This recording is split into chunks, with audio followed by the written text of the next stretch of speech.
तो चलिए जी, स्टार्ट करते हैं। आउज़ बिल्लाहि मिनश शैतानिर रजीम, बिस्मिल्लाहिर रहमानिर रहीम। मैं सबसे पहले आप लोगों को फॉर्मली वेलकम करता हूं institute of corporate and taxation के पैनल पर। And thank you so much to everyone कि आप लोगों ने अपने कीमती वक्त में से टाइम निकाला और आपने इस क्लास को ज्वाइन किया। बहुत शुक्रिया। And I am very sure कि ये क्लास आप लोगों के लिए बहुत ही इंफॉर्मेटिव, बहुत ही प्रोडक्टिव होने जा रही है इंशाल्लाह। आप लोगों के सामने कुरान पाक की एक आयत करीमा मौजूद है, वअन लैसा लिल इंसानी इल्ला मा सआ। और ये कि इंसान को वही मिलता है जिसकी वो कोशिश करता है।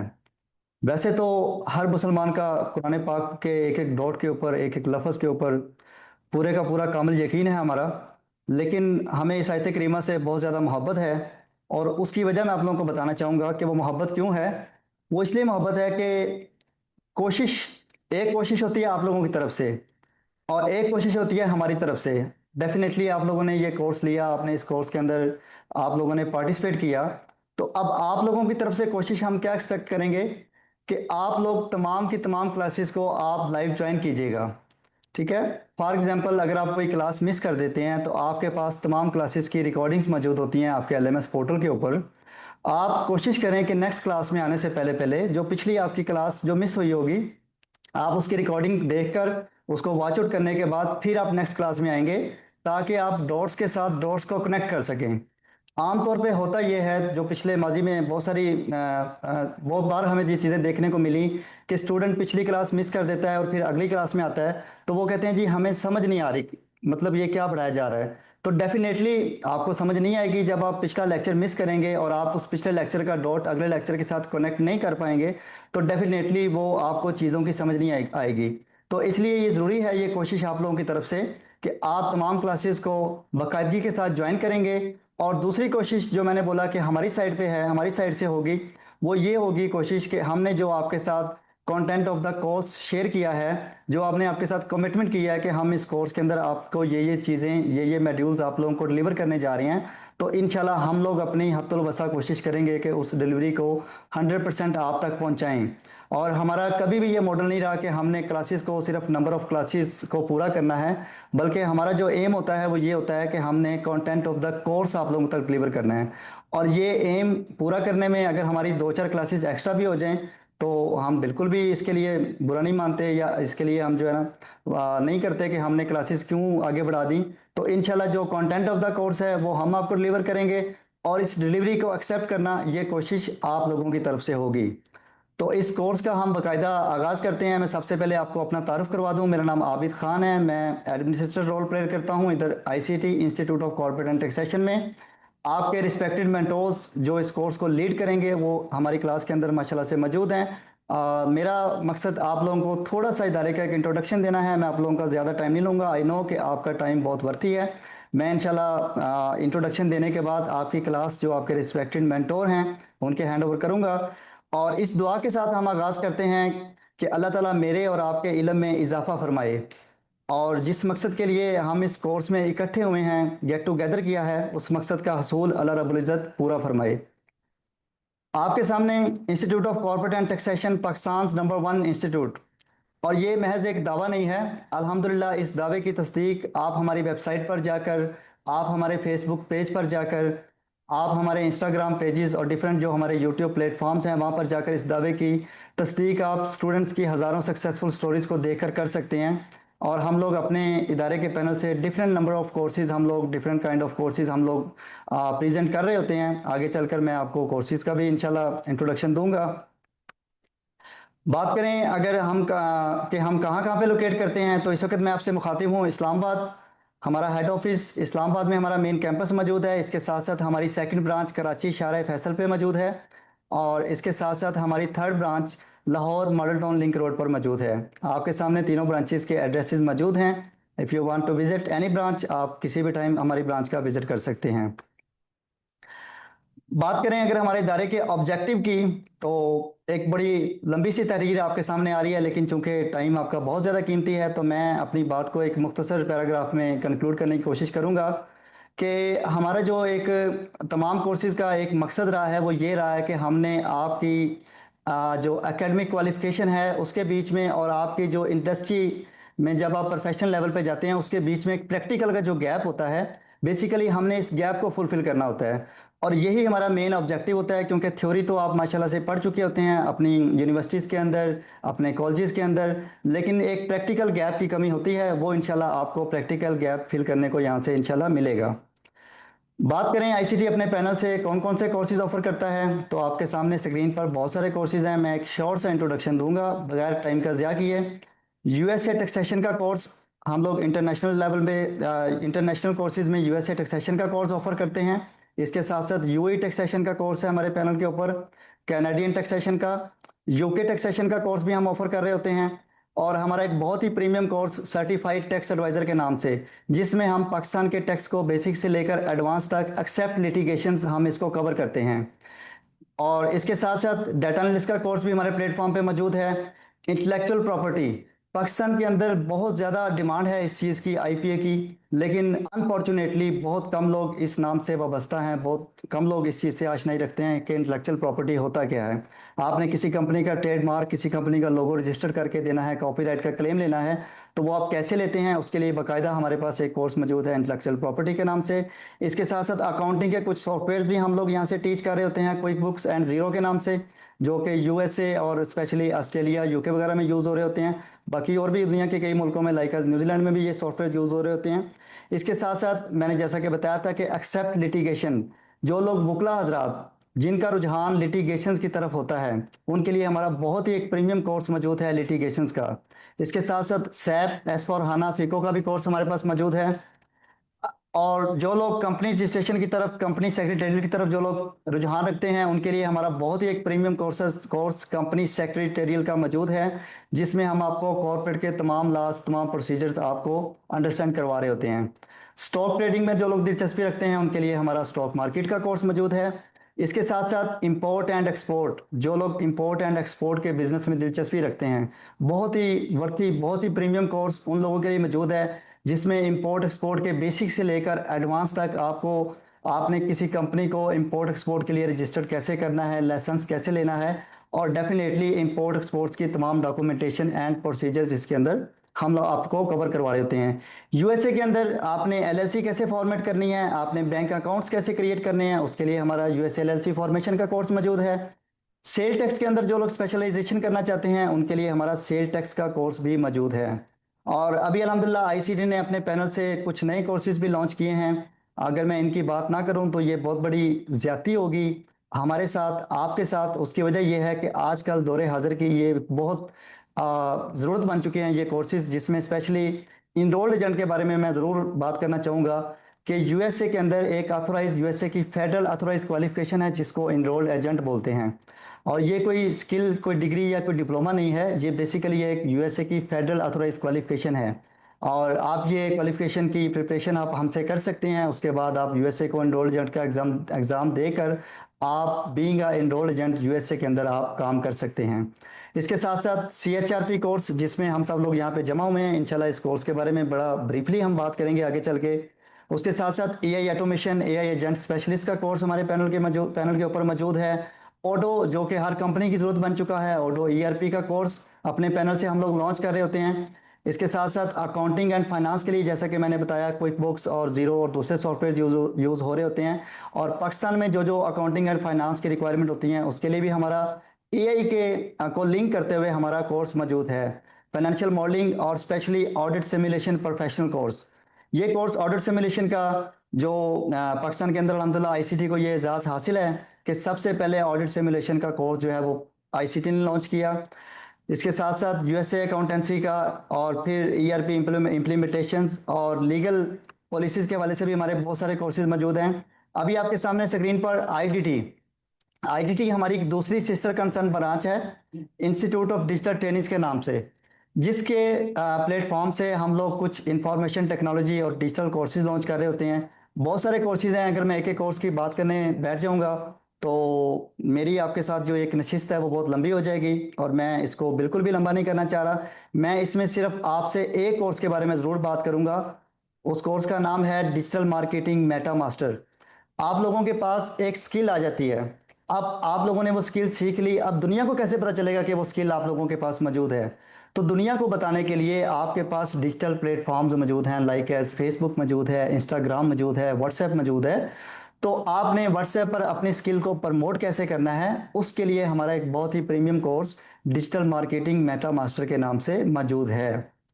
बात करें अगर institute of corporate and taxation के पोर्टफोलियो की, तो institute of corporate and taxation हमारी मेन ब्रांच, हमारा मेन ऑफिस, इसके साथ साथ हमारी दूसरी sister concern branch institute of digital trainings और ट्रोसिल्मा टैक्स सोल्यूशन के नाम से हमारी एक एंटिटी है जो यूएसए के अंदर ऑपरेट करती है। इसके साथ साथ modern institute of technical trainings, जिसमें हम नेफ्टा के फ्लैग के नीचे बहुत सारे कोर्सेज ऑफर कर रहे होते हैं। इसके साथ साथ हमारी अपनी एक लॉ फर्म है बशारत अली एंड को के नाम से, जिसमें हम लीगल सर्विसेज आप लोगों को दे रहे होते हैं। और इसके साथ साथ आईसीटी बिजनेस स्कूल के नाम से भी हमारी एक कंसर्न ब्रांच मौजूद है, जिसमें हम सीए और एसीसीए की आपको क्लासेस कोचिंग आप लोग दे रहे होते हैं। आज आज के सेशन की अगर मैं बात करूं, तो आज का सेशन 3 पार्ट्स के ऊपर मुश्तमिल होगा, जिसमें पहला पार्ट इंट्रोडक्शन जो कि अभी इन प्रोसेस है, मैं आपको इदारे का इंट्रोडक्शन दे रहा हूं, कोर्स का इंट्रोडक्शन दे रहा हूं। इसके बाद दूसरा एक पार्ट होगा जिसमें आपके रिस्पेक्टेड मेंटोर्स आपके साथ मुखातिब होंगे, वो कोर्स की आउटलाइन के हवाले से आपके आपके साथ शेयरिंग करेंगे, आपके साथ डिस्कस करेंगे। उसके बाद आपके जो इस कोर्स को एक्चुअली हमने 3 पार्ट्स के अंदर डिवाइड किया है। पहला पार्ट हमारा होगा सीएचआरपी के जो मेन मेन मॉड्यूल्स होते हैं, जो एचआरसी रिस्पॉन्सिबिलिटीज़ होती हैं, उसको इंशाल्लाह कवर किया जाएगा। उसके बाद दूसरा पार्ट होगा जिसमें हम लीगल पार्ट को कवर कर रहे होंगे, और तीसरा पार्ट होगा जिसमें हम आईटी से रिलेटेड जो ईआरपी की इम्प्लीमेंटेशन होती है, ईआरपी नेक्स्ट को आपने एचआर मॉड्यूल्स के अंदर कैसे कवर करना है, उसको कैसे देखना है, उसकी ट्रेनिंग। तो ये तीनों पार्ट्स के रिस्पेक्टेड मेंटोर्स मौजूद हैं, और इंशाल्लाह उसके बाद हर मेंटोर अपने पार्ट के इख्तिताम पर आपसे क्वेश्चन एड्रेस करेंगे और उनके आपको आंसर भी करेंगे। And I commit with you, I promise with you कि इंशाल्लाह आज की क्लास हम तब तक ख़त्म नहीं करेंगे जब तक आप तमाम लोगों के क्वेश्चंस एड्रेस नहीं किए जाएंगे। आप लोगों से गुजारिश है कि आप पेशेंस के साथ पहले क्लास को देखिएगा, उसके बाद आप लोगों को अपॉर्चुनिटी दी जाएगी, जो फिजिकल पार्टिसिपेंट हैं उनको भी, और जो हमारे ऑनलाइन पार्टिसिपेंट हैं उनको भी अपॉर्चुनिटी दी जाएगी कि आप 1 बाय 1 अपना हैंड रेज करेंगे और उसके बाद आप लोगों के क्वेश्चंस एड्रेस किए जाएंगे। आपके सामने आपके ऑनरेबल मेंटोर की प्रोफाइल मौजूद है जो एचआर के मेन मॉड्यूल्स कवर कर रहे होंगे, जनाब डॉक्टर हामिद नवाज साहब। आई वुड लाइक कि डॉक्टर हामिद साहब आपको अपना ब्रीफली इंट्रोडक्शन खुद देंगे। स्क्रीन पर उनका इंट्रोडक्शन मौजूद है, माशाल्लाह से पीएचडी मैनेजमेंट में कर रखा हुआ है यूनिवर्सिटी ऑफ टेक्नोलॉजी मलेशिया से, और इसके साथ साथ एमएस हैं बिजनेस कम्युनिकेशन के अंदर यूनिवर्सिटी ऑफ मेलबर्न से। तो इनका जो एक्सपीरियंस की अगर बात करें तो 20+ ईयर्स का उनका एकेडमिया का उनका एक्सपीरियंस है।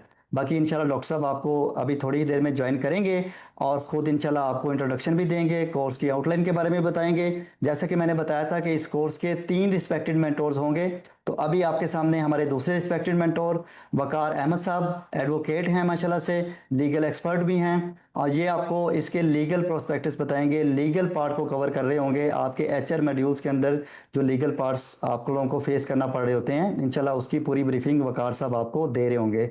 और फिर उसके बाद लास्ट में हमारे ऑनरेबल मेंटोर साहिल रजा खान साहब, वो इंशाल्लाह आपको ज्वाइन करेंगे। और साहिल रजा साहब आपको ईआरपी नेक्स्ट, जो आपका एक ईआरपी का एक सॉफ्टवेयर है, जो मैंने अभी अभी बताया कि ईआरपी हर इदारे की एक ज़रूरत बन चुका है और इसके बगैर एचआर के मॉड्यूल्स कंप्लीट नहीं होते। तो इंशाल्लाह ईआरपी के तमाम जो मॉड्यूल्स हैं वो आपको साहिल साहब इंशाल्लाह कवर करवा रहे होंगे। तो मैं आपका मजीद टाइम नहीं लूँगा। I would like to warmly welcome to mister doctor Hamid Nawaz साहब। सर प्लीज़ आइएगा और ज्वाइन कीजिएगा, क्लास को कंटिन्यू कीजिएगा। Thank you so much. I hope I am audible, सब लोग मुझे सुन सकते हैं। Hasan Ali, please unraise your hand, lower your hand please, if you have any query. फिर आप हाथ जो है वो प्लीज खड़ा कर लें। Well, Abid Saab has been very kind. He has introduced myself to you already. My name is Dr. Hamid Nawaz. Ji Azim Saab, if you have a question or any query, please we will address it in a while. You may lower your hand. Thank you very much. I'm a PhD in management from University of Technology Malaysia. Before that, I did my MS from University of Melbourne, Australia. That was an AUSAID scholarship actually. Before that, I had done my MBA in marketing, and also I'm CELTA certified from University of Cambridge, UK.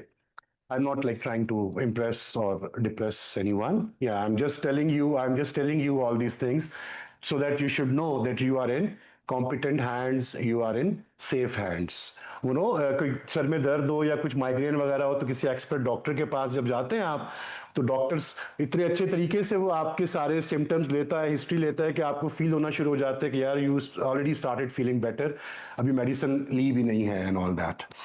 So, welcome to the orientation of this CHRP, Certified Human Resource Professional. Before I start my presentation, let me ask a question. What are the factors of production? What things are necessary to produce something?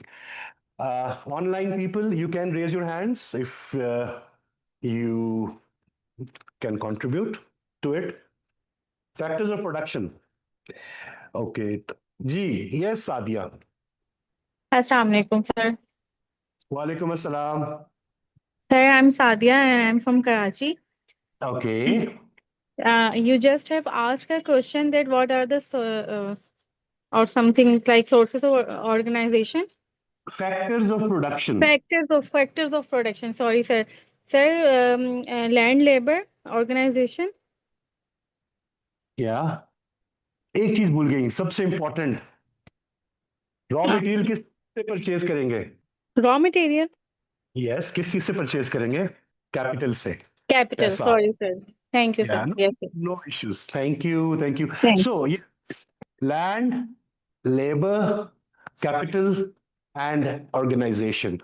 Organization means entrepreneurship. What is an organization? It's not just brick and mortar and walls and windows and doors. It's us. We are the organization.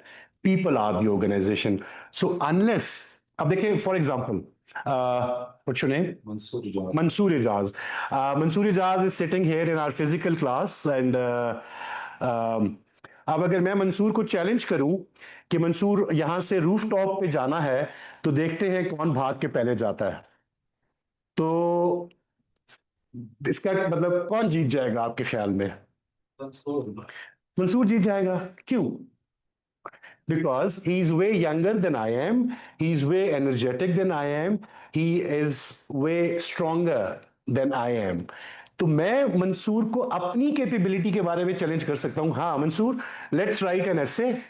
ऐसे लिखते हैं 500 words का, देखते हैं 20 minutes में या 15 minutes में कौन लिखता है.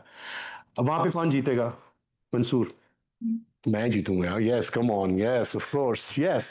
तो अपनी कैपेबिलिटीज का आपको पता होना चाहिए, what are you good at. और फिर इसका आपसे क्या ताल्लुक है कि if somebody is good at something और not.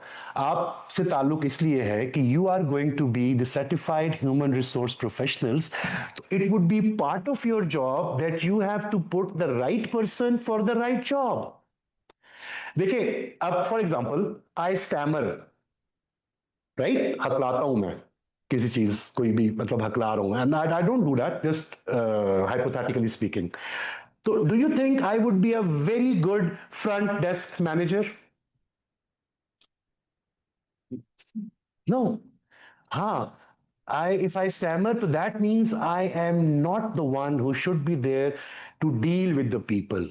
I should be sitting in the background, maybe in the finance department, where I have some office job, desk job and all.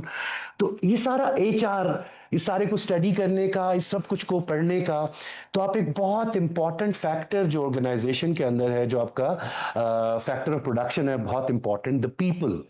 You will be managing those people. Okay. Why ICT? Yes, Abid साहब ने काफी ज्यादा already जो है वो बता दिया कि भाई ICT, this, that. We have qualified teachers. Yes, I'm a PhD myself and other mentors as well. We have conducive learning environment. देखिए, inshallah, with the passage of time, when the course will keep on going, right, थोड़ा सा चलना शुरू हो जाएगा तो आपको पता चलेगा. We will not just teach you the theoretical things. HRM की Gary Dessler is the writer. and his book of HRM is considered the Bible of HRM, right? जिस तरह Philip Kotler is considered the guru of marketing. तो इसी तरह से Gary डेजलर जो है वो इसकी बुक्स जो है considered as bible of HRM. But I am not going to teach you या उस बाइबल को इस ग्लास के अंदर घोल के उस बुक को और आपको पिला दूं and yes Mansoor will be a perfect HRM guy. No, what I will do, what we will do, my team will do, we will merge both the things, theory with practical experience. अगर आपको interviews पढ़ाएंगे for example हम types of interviews, तो उस दिन हम यहाँ पे इंटरव्यूज कंडक्ट करेंगे, राइट? एक्चुअल इंटरव्यूज हम यहाँ पे कंडक्ट करेंगे. हमारे पास बहुत सारे सीवीज वगैरह आते हैं लोगों के, उसमें से हम एक्चुअल इंटरव्यूज यहाँ पे कंडक्ट करेंगे एंड यू विल जज कि किसका इंटरव्यू बेहतर है. अगर आप HR मैनेजर होते तो आप उनमें से किसको जॉब देते, बजाय इसके कि आप इंटरव्यू की टाइप स्ट्रक्चर्ड और अनस्ट्रक्चर्ड और वीडियो इंटरव्यू वो सारे पढ़ के और बाद में आपका मैं एक रट्टा लगवा के और आपका क्विज एक ले लूं. No. So what we do is we have conducive learning environment. We don't just believe in theoretical knowledge. उसके लिए you have ChatGPT, right? उसको आप कुछ भी कमांड दे दे और वो आपको मतलब 25 डिफरेंट सोर्सेस से चीजें लेके और आपके सामने प्रेजेंट कर देगा. We have digital learning facilities, soft boards ये जो लगी हुई हैं हमारे पास screens, we have smart boards, right? We have fully equipped lab, we have library. बहुत ज़्यादा बुक्स नहीं है but it's good place to study. या personalised mentoring, one on one basis के ऊपर जो है वो हमारी मेंटरिंग चल रही होती है. मॉडर्न कैंपस आप आके विजिट करें. ऑनलाइन स्टूडेंट्स को भी आई वुड इनवाइट देम कि आप please be our guest, do visit us. अच्छा, इसका फायदा क्या होता है? मतलब देखिए वो क्या कहते हैं कि अगर मेहरान में भी बैठ के बंदा रोए लेकिन ऑडी में भी बैठ के रोए तो ऑडी में जरा कंफर्टेबली रोएगा, राइट? मतलब रोना अगर है या कोई मसला है तो ऑडी में जरा थोड़ा कंफर्टेबल होके और उस तरह से होगा. तो क्लास ये बाहर दरख्त के नीचे भी हो सकती थी. हमारा बड़ा प्यारा सा लॉन है, वहां पे भी क्लास हो सकती थी, but it would not be like conducive environment. अब यहाँ पे इधर आप आते हैं, अगर I wish if you guys could see the room where we are sitting, तो you will come to know that it's fully equipped infrastructure. और जब आप फुली इक्विप्ड इंफ्रास्ट्रक्चर में जाते हैं ना तो यू फील बेटर. देखिए पॉलीक्लिनिक भी एक हॉस्पिटल है. PIMS, unfortunately yesterday they had an incident at PIMS also. अब पेम्स भी है, पॉलीक्लिनिक भी है, शिफा इंटरनेशनल भी है, मारूफ भी है.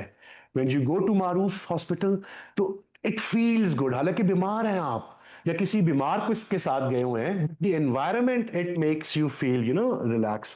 And we have digitalize platform. LMS हमारा बहुत आउट क्लास किस्म का LMS है. What are we going to discuss today?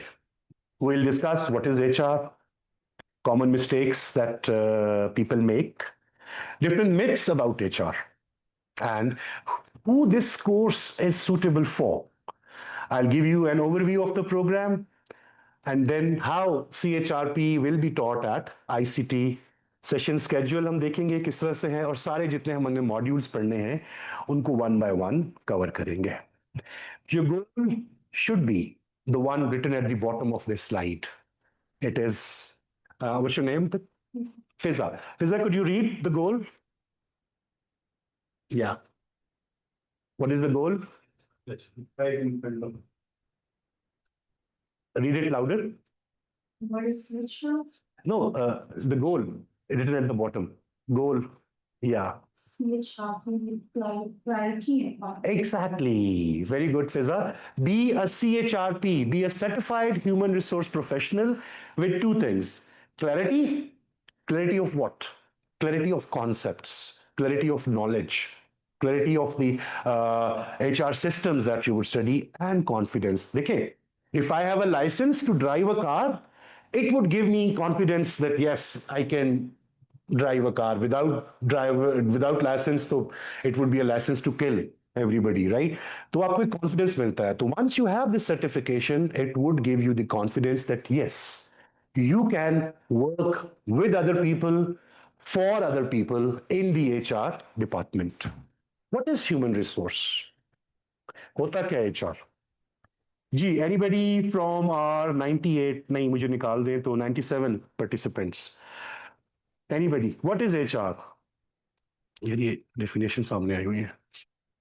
What is HR? Yes. Anyone? You may raise your hands. आपके ज़हन में क्या आता है जब आप HR का सुनते हैं? Mansoor, what comes to your mind?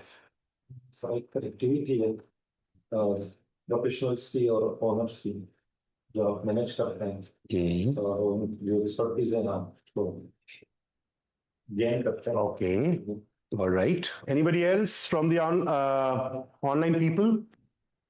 Yes. HR basically it is the engine room. जिस तरह हर जिस आपके कंप्यूटर के अंदर you have a motherboard, you have a CPU, right? वो सब चीजों को देख रहा होता है और कई दफा आपके मतलब हेडफोन में प्रॉब्लम आ गया लेकिन वो मे बी शायद एक्चुअल प्रॉब्लम जो है वो मदरबोर्ड की वजह से आया हो. Your headphone is perfectly fine. तो HR department, human resources department is the engine room, is the CPU of an organization. It deals with everyone, everything.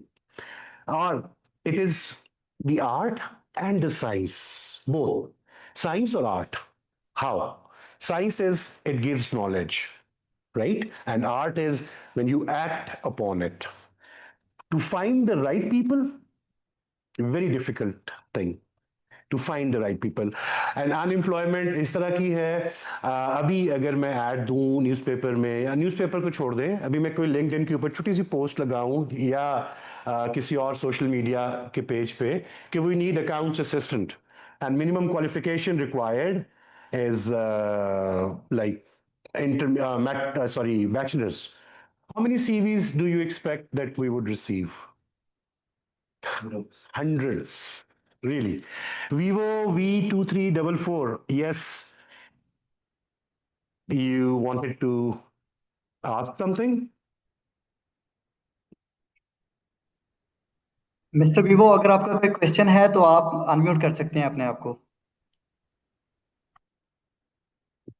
Ji Vivo, आपको मैंने अनम्यूट कर दिया है. आप अपने आप को कर सकते हैं अनम्यूट या फिर हैंड रेज कर लें अगर वो बाय मिस्टेक हैंड लोअर कर लें. Sorry. Okay, I think he is all right. So it is the finding the right people. एक post के जवाब में hundreds of CVs would be there, right? And you know when somebody is unemployed, तो कहते हैं कि sir मुझे तनख्वाह दे दें, मुझे कुछ भी काम करा ले. डिग्री मार्केटिंग में है, मुझे फाइनेंस के अंदर मुझे बैंक के रोज बाइक दे के और रोज चेक जमा कराना है, कैश करवाना है, मुझे कोई मसला नहीं है, बस I just need the money. Can you hire such a person? No.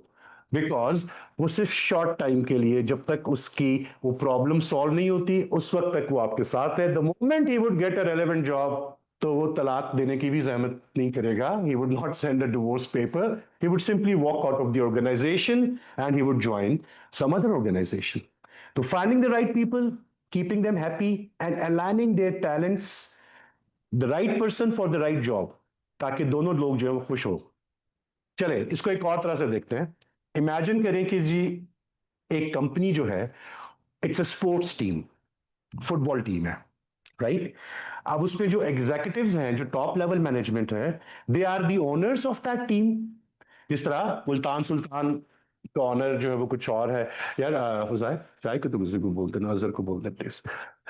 Multan Sultan के जो ऑनर है he is the owner. They are deciding the strategy. Managers are the coaches. जो आपकी लोअर मिडिल मैनेजमेंट है वो आपकी टीम के कोचेज हैं. हाँ भाई इधर से करना है, इधर से करना है, ऐसे करना है. And HR is the general manager of the team. उसने सारी टीम को, सब वर्कर्स को साथ लेके चलना है और उससे जो है वो what would be the benefit.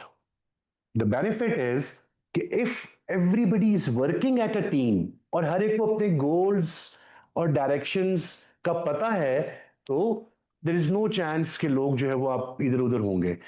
अच्छा, what is the drawback of having somebody incompetent or less competent in a specific field? उसको आप हायर कर लेंगे तो उससे क्या होगा? What are the problems with that? The first thing is it's not only a problem for the organization, right कि बंदा वहां पे जो है वो हम एक्सपेक्ट कर रहे थे कि मार्केटिंग मंसूर ने बीबीए फाइनेंस किया है तो हमने इसको हायर कर लिया मार्केटिंग डिपार्टमेंट में, एंड आई वाज एक्सपेक्टिंग के he would be working in new product development, right. लेकिन जब इनसे इन्होंने रिपोर्ट दी तो he could not do that because he didn't have any background knowledge, lot of resources are wasted, time is wasted, he is disappointed from himself, right कि यार मुझे इस काम के लिए हायर किया मैं वो कर नहीं रहा, आई एम डिसअपॉइंटेड कि यार हम इतनी सैलरी दे रहे हैं उस बंदे को तो ये न्यू प्रोडक्ट डेवलपमेंट ये तो 10 मिनट का बस मीटिंग करके और वो आइडिया जनरेट कर लेना था, फ्लोट कर लेना था।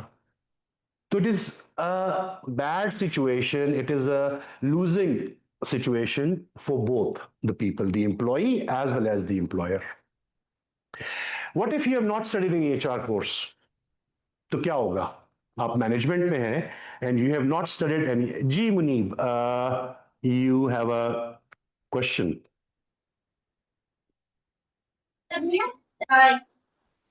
जी सर, मेरा एक क्वेश्चन है सर। हेलो, आवाज आ रही है sir? Yes yes Muneeb, you are audible. तो जैसा कि आपने कहा कि right person for the right job, यानी कि डिग्री किसी की और है कुछ तो उसको हम लाइक मार्केटिंग में डिग्री की हुई है तो उसको हम हायर कर लेंगे फाइनेंस में, लेट्स से। तो मैं एक कंपनी में जॉब करता था, लाइक एमएनसी कंपनी थी जोतन पेंट्स, तो वहाँ पे इस चीज को वो बिल्कुल भी नहीं देखते थे। तो मेरा ये क्वेश्चन है कि लाइक एमएनसी कंपनी में ये रूटीन थी, तो वहाँ पे वो तो बहुत बड़ा ग्रुप था, like Jotun paints working in more than 100 countries. मेरे जो यस एचओडी थे तो उनका भी एक्सपीरियंस जो था वो रेलिवेंट ही था, लेकिन डिग्री उनकी और थी। तो एग्जैक्ट इस चीज को आप कैसे देखते हैं? Yes, very very good question Muneeb, you may lower your hand. Yes देखिए, देयर आर टू थिंग्स, एक आपकी थ्री थिंग्स रादर, एक आपकी डिग्री है, education, right, that you have taken, फिर आपकी स्किल्स हैं जो आपने लर्न किए हैं with the passage of time. I have studied finance as well, मतलब एमबीए में फाइनेंस भी पढ़ा हुआ है and I have a B plus also, लेकिन आज अगर आप मुझे कोई फाइनेंशियल स्टेटमेंट दे दें तो आई एम श्योर उसमें 600 मिस्टेक्स मैं कर दूंगा because it's not my cup of tea. And third thing is कि आप एप्टीट्यूड, कि आपका aptitude towards learning new things क्या है, right. For example Muneeb, I think his name was Muneeb, yes. तो मुनीब, जिस तरह आपने क्वेश्चन किया, तो अब वो कंपनीज के अंदर जिस तरह अभी गूगल है या माइक्रोसॉफ्ट है, तो एक जमाना था कि जब आपके जीपीएस परसेंटेज बहुत मैटर करती थी।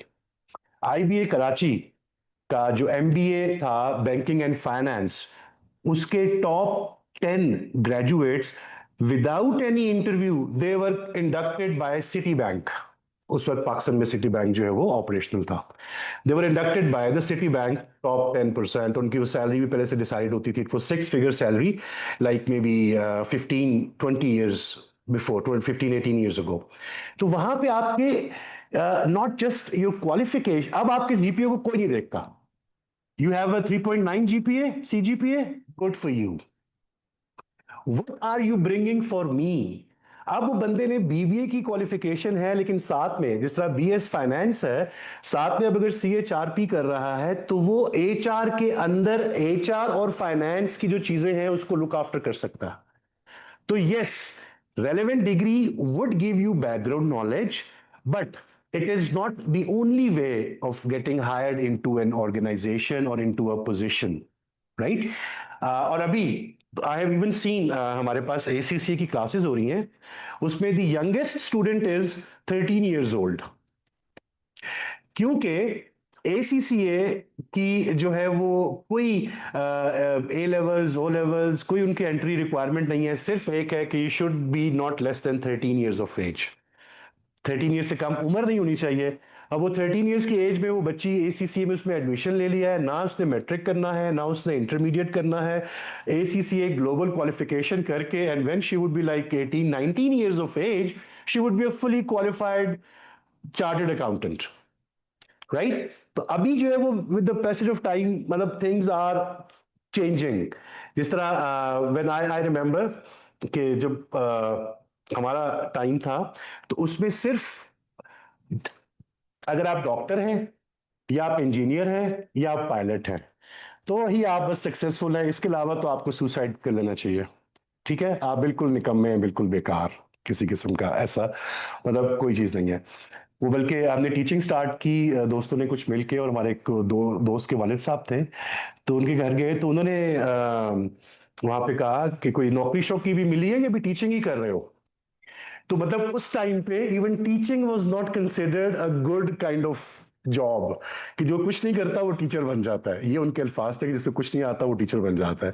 बट आज in today's era of AI, students sometimes they are more knowledgeable than the teacher has, than the teacher is, right? तो इसलिए with the passage of time things are evolving।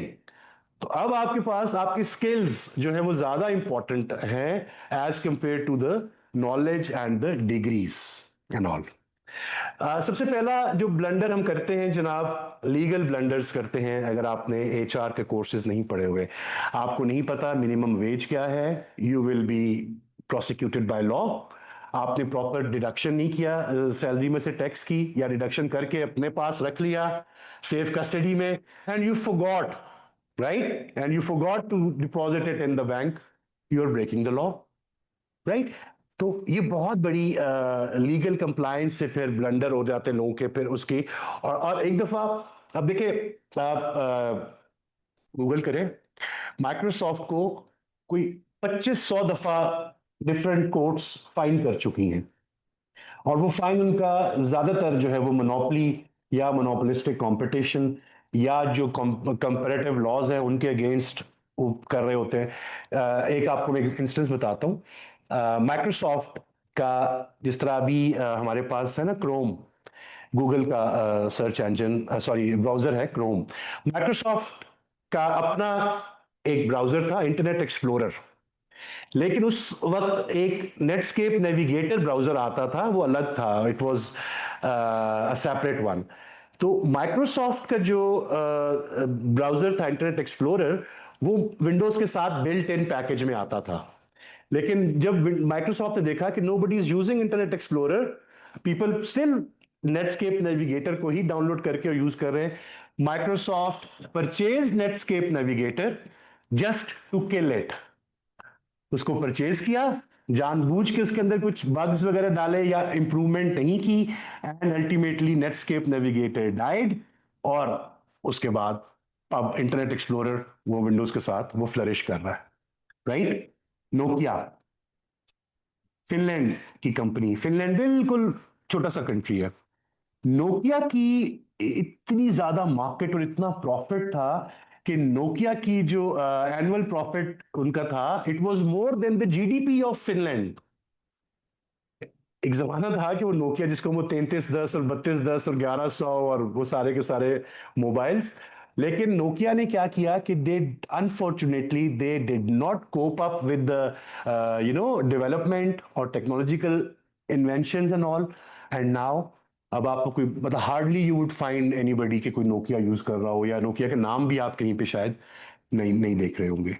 तो इसलिए legal compliances के लिए you must study HR for that. Broken performance management. If you have not studied HR, तो performance management सिर्फ किसी एक it's not a one time effort. It's a continuous effort. वो तो मतलब पूरा महीना कोई काम नहीं किया है और तीसवें दिन जो है वो आप आके आप कहते हैं कि जी ये बैंक में डिपॉजिट कर लें, ये 5 करोड़ रुपए जो है वो मैं लेके आ रहा हूं। तो उस पे सिर्फ 5 करोड़ रुपए के वो पूरा करने पे आपको कोई परफॉर्मेंस अवार्ड नहीं मिल जाएगा। पूरे हफ्ते की, पूरे महीने की जो बाकी लोग जो पूरा महीना 9 to 5 आ रहे हैं, व्हाट अबाउट देयर परफॉर्मेंस? या वो लोग जिनका टारगेट नहीं है, आपके पीएनस हैं, आपका लोअर स्टाफ है, आपका सपोर्ट स्टाफ है, उनके इंसेंटिव्स नहीं होते because they are not working in the marketing. तो how about them? Then a very important problem, very common problem, hiring the wrong person. Yes. If you have flawed talent acquisition, आपको कोई proper system नहीं है, आपको नहीं पता कि आपने किस तरह से लोगों को स्क्रीन आउट करना है, तो अब how can you like go for like if you have hired a person English पढ़ानी है और उसके लिए जो है वो हमने एमए इस्लामियत का बंदा हायर कर लिया है, उसकी अंग्रेजी लेकिन अच्छी है, उसकी इंग्लिश स्पोकन अच्छी है, इट डज नॉट मीन कि उसको इंग्लिश ग्रामर भी आती है, पंक्चुएशन भी आती है, उसको बाकी सब चीजें आती हैं एंड ऑल दैट, राइट? तो हायरिंग अ फ्लॉड पर्सन, देखिए प्रॉब्लम क्या होता है जब भी हम कोई बंदा हायर करते हैं तो वो ये नहीं होता है कि आज हायर किया है और कल से वो हमारी ऑर्गेनाइजेशन के लिए प्रोडक्टिव एम्प्लॉय बन जाएगा। नो, पहले उसके ऊपर हमारी इन्वेस्टमेंट होगी, टाइम लगेगा, उसके बाद कहीं जाके may be 3 months down the road वो जाके और वो थोड़ा प्रोडक्टिव होना शुरू हो जाए, राइट? और वहां पे भी फिर वो 10% प्रोडक्टिव, 20, 15, 30, 40, 50, मे बी 1 साल के बाद आपको लगे हाँ अब ये बंदा जो है वो हमें बहुत सस्ता पड़ रहा है एंड ऑल। और फिर फ्लॉड रिटेंशन, एम्प्लॉयज को सिर्फ हायर नहीं करना है आपने, you have to retain them also. Retention कैसे? छुट्टियां कब कब देनी है, वर्किंग आवर्स क्या होंगे, एनी टाइम आपको बुलाया जा सकता है, जॉब डिस्क्रिप्शन में एक लास्ट पे लिखा होता है point, any other task assign to you by the management, right? और 99% वो एनी अदर टास्क ही हो रहा होता है, जो बाकी जॉब डिस्क्रिप्शन की वो जो लिस्ट है वो मतलब कोई और कर रहा होता है, right? But again you have to do that because आपने साइन किया उसको, you are bound by law, and delegation and boundary chaos. Yes. What happens when 6 people try or they go into the kitchen to make an omelette? फिजा, आपके department का question है ये। If 6 people they go into a kitchen to make an omelette, तो कैसा omelette बनेगा? different सब experience करें मुझे तो बहुत taste ऑमलेट एक है, ऑमलेट एक बनाना है, राइट? अब 6 लोग हैं उसके अंदर, तो अब व्हाट डू यू थिंक वो किस किस्म का ऑमलेट बनेगा?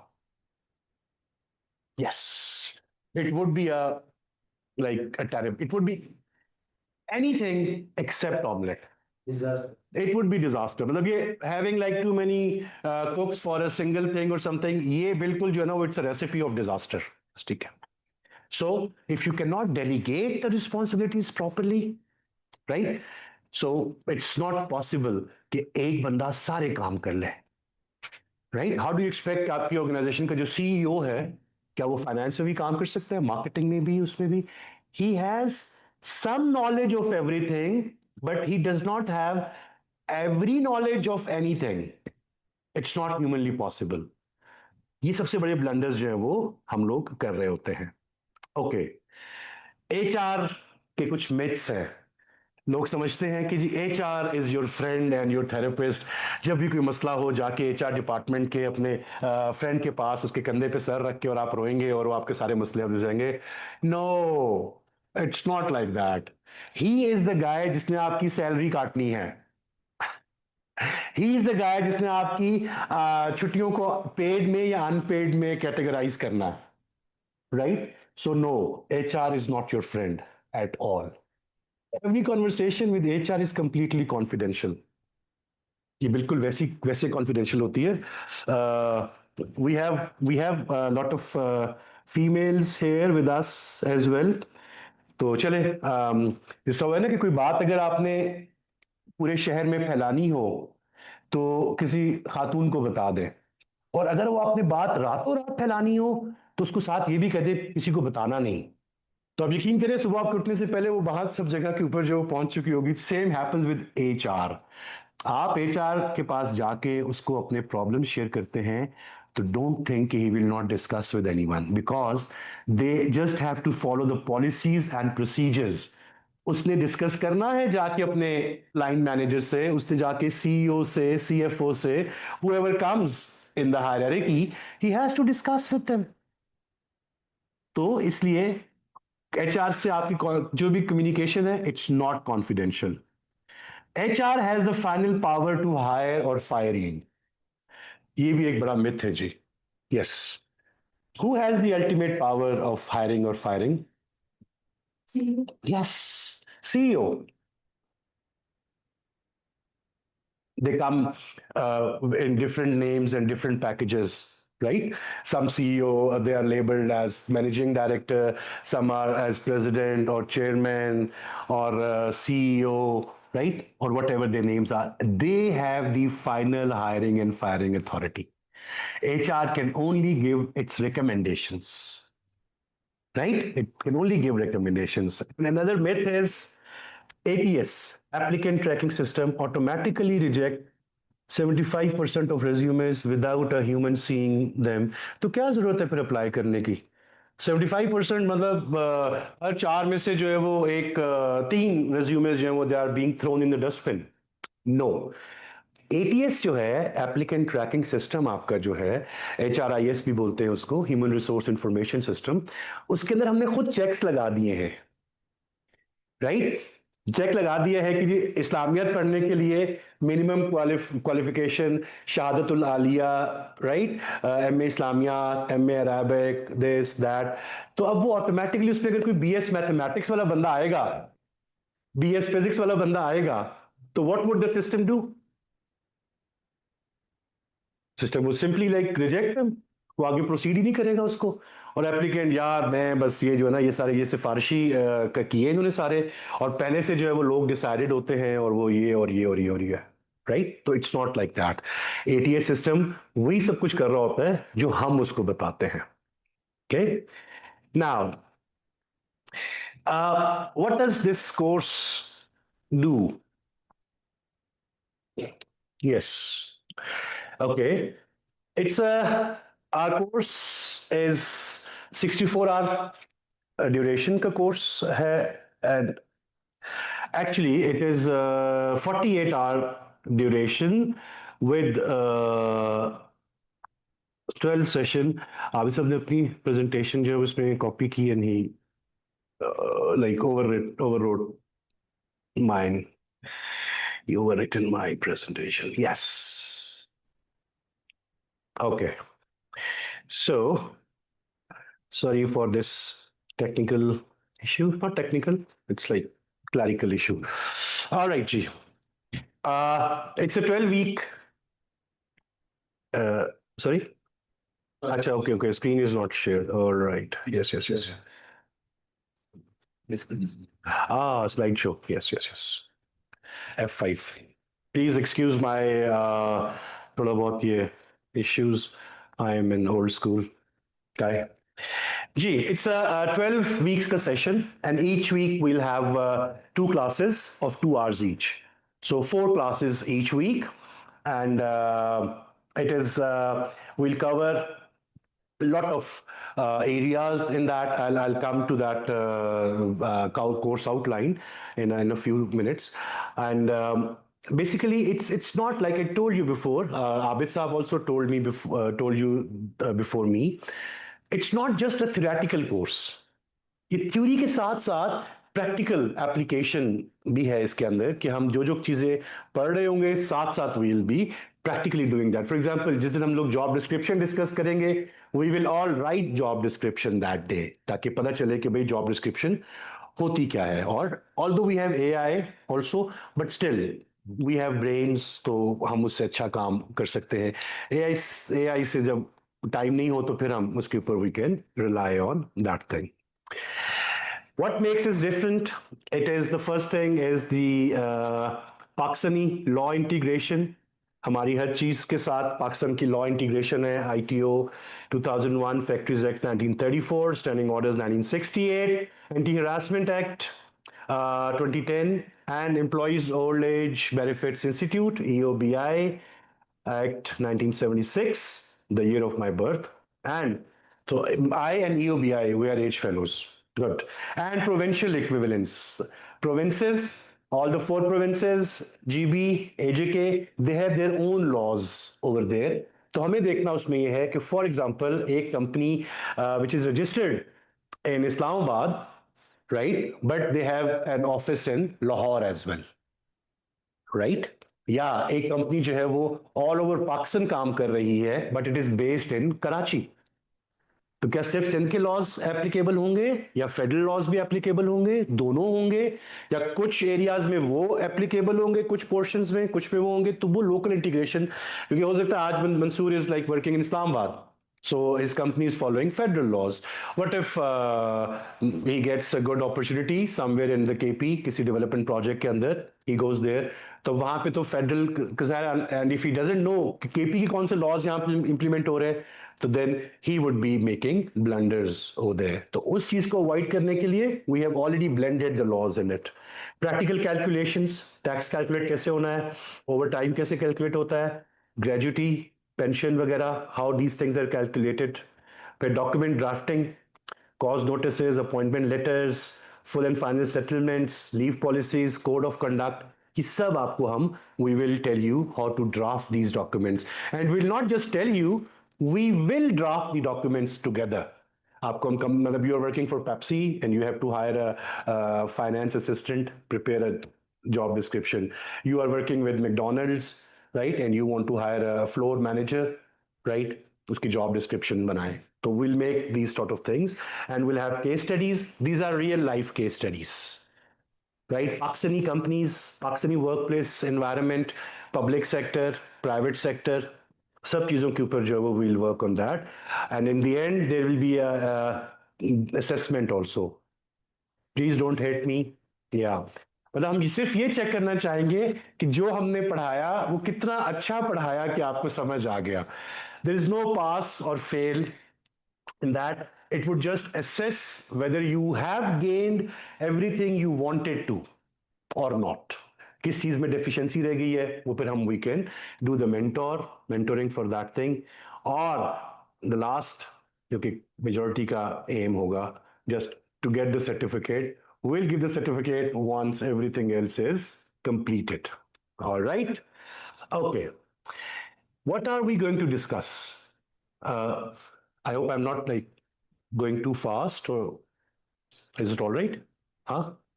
Okay. Even the people who are not with us physically right now, if I'm going too fast or you have anything, question अभी ना कर लें, because I'll have a separate QA session. कोई issue है या कोई चीज़ है, if I'm going too fast or too slow or something, you can raise your hand anytime and I will ignore it. Okay. So, sessions, there are 12 sessions. We'll discuss introduction to HR and lifestyle, then Pakistani labor law, workforce planning and job analysis, फिर RNS, recruitment and selection, employee contracts and standing orders. Yes, very important thing. How to pay, what to pay, and when to pay, right? And why, right? Because वो compliance में है ना, तो फिर बगैर पैसे दिए आप किसी से जॉब शॉप नहीं करवा सकते. फिर हम लोग डिस्कस करेंगे performance management system and discipline, grievances and misconduct management. Yes, very important issue. Lot of time, lot of issues, some people they by mistake और विलिंगली किसी की कोई चीज़ उठा ली है, कोई लैपटॉप दोनों का ऑफिशियल है, चेंज कर लिया है, वो कर लिया है, कुछ और चीज़, कोई ऑफिस प्रॉपर्टी को कोई नुकसान पहुंच गया है, कुछ और चीज़ें हैं, मिसबिहेव किया किसी कोलीग के साथ, right? All these things. Training, learning and development. How, देखिए, what do? You buy vegetables from the market, but you peel them, you cut them, you prepare them, और फिर उसके बाद जो है वो डिश एक बन जाती है. आप अगर मार्केट से बिटर गोड करेला लेके आए हैं तो वो बड़ा प्यारा सा लग रहा होता है, इट्स वेरी फ्रेश ग्रीन और वो बड़ा प्यारा, but you can't eat it raw. Try it, right? मेरे कहने पे नहीं, अपने रिस्क पे. क्या सो अब करेला आप मतलब देख जितना मर्जी प्यारा लग रहा है, आप उसको नहीं खा सकते. Green chilli, they look so fresh, but you can't eat them, you have to polish them, मतलब उनको बना के कुछ ना कुछ. तो same happens with the people, के लोग हमारे पास जो आते हैं, जिस तरह OJT का कॉन्सेप्ट है जी, ऑन जॉब ट्रेनिंग. तो ऑन जॉब ट्रेनिंग पे क्या होता है कि एक जो जूनियर इंडक्टी है उसको हम किसी सीनियर रिसोर्स के साथ एसोसिएट कर देते हैं और वो उसको मेंटोर करता है, और विद इन लाइक 6 months वो बंदा प्रिपेयर हो जाता है, he can may be replace that person. Anti harassment, OHS, work place dignity, क्या क्या होती है इसमें, कैसे ख्याल रखना है. Employ separation and exit management. Yes, how many of you have heard the name of an interview called exit interview? Yes, Participants, good morning. Wake up, everybody. Yeah, exit interview. Have you heard? Anybody? किसने सुना हो नाम exit interview?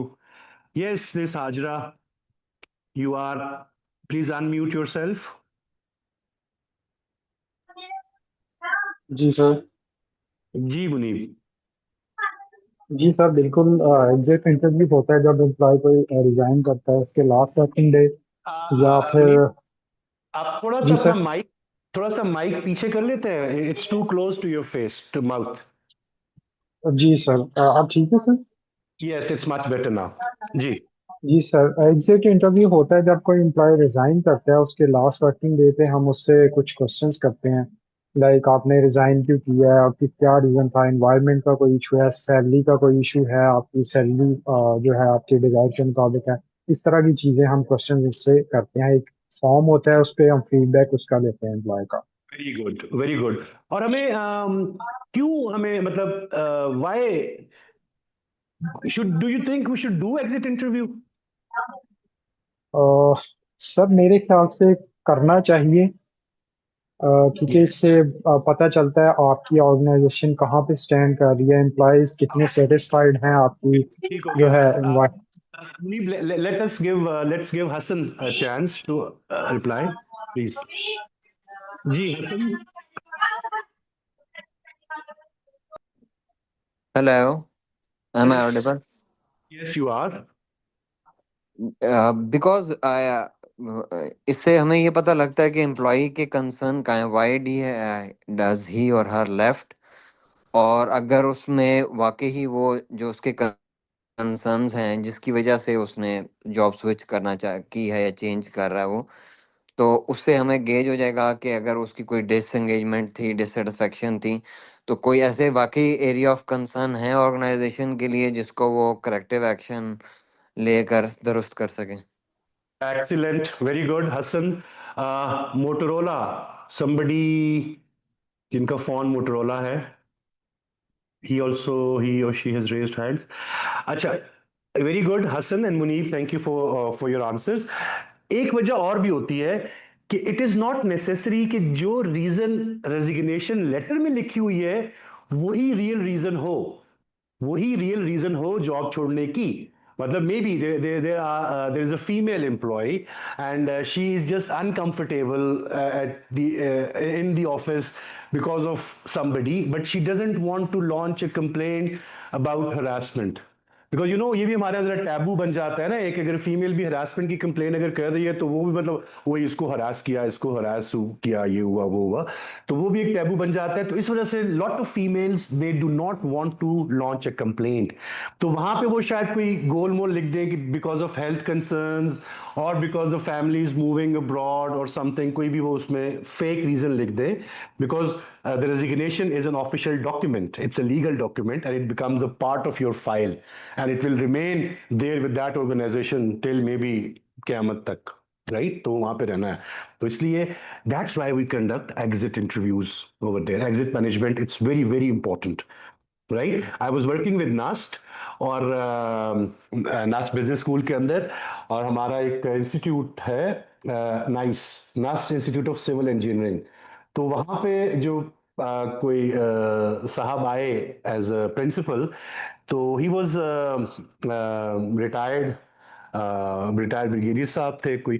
तो वो ज़ाहिर है सारी ज़िंदगी डिसिप्लिन लाइफ में उन्होंने गुजारी और उस तरह से, तो उन्होंने नास्ट के अंदर भी वहाँ पे इंस्टीट्यूट में भी वो बच्चों को जो यूनिवर्सिटी लेवल के बच्चे थे और टीचर्स को भी कि भाई सुबह 8 बजे आना है, पहले जो है ना वो असेंबली होगी, हर क्लास में पहले तलावत, मतलब इस आइडियाज वर रियली गुड. लेकिन टीचर्स यूनिवर्सिटी के प्रोफेसर वो इस तरह से they don't work on the clock.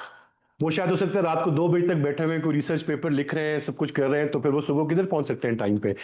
तो वहां से क्या हुआ कि 9 टीचर्स, अब सिविल इंजीनियरिंग के अंदर वो सारे इंजीनियर्स थे, तो और इंजीनियर्स ज्यादा पैसे मिलेंगे तो आते हैं पढ़ाने की तरफ, अदरवाइज वो अपने मतलब वो इंजीनियरिंग साइड पे फील्ड में जाते हैं. वो 9 engineers resigned simultaneously from one department. Right. तो वो तो बिल्कुल एक तरह से आप ये समझ लें कि पूरे H12 सेक्टर है जी हमारा, है ना, इस्लामाबाद में जहाँ पे नस्ट इज लोकेटेड। तो पूरे H12 सेक्टर में ना सारे स्कूल्स के अंदर यही डिसीजन, यही एक डिस्कशन का टॉपिक था कि जी क्या हो। और अल्टीमेटली फिर rector, the vice chancellor, he called them and he had an interview, और वहां पे फिर वो पता चला। और फिर ultimately those 9 engineers, they took their resignations back and the principal was replaced, right? So तो इसलिए मतलब exit management is really really important.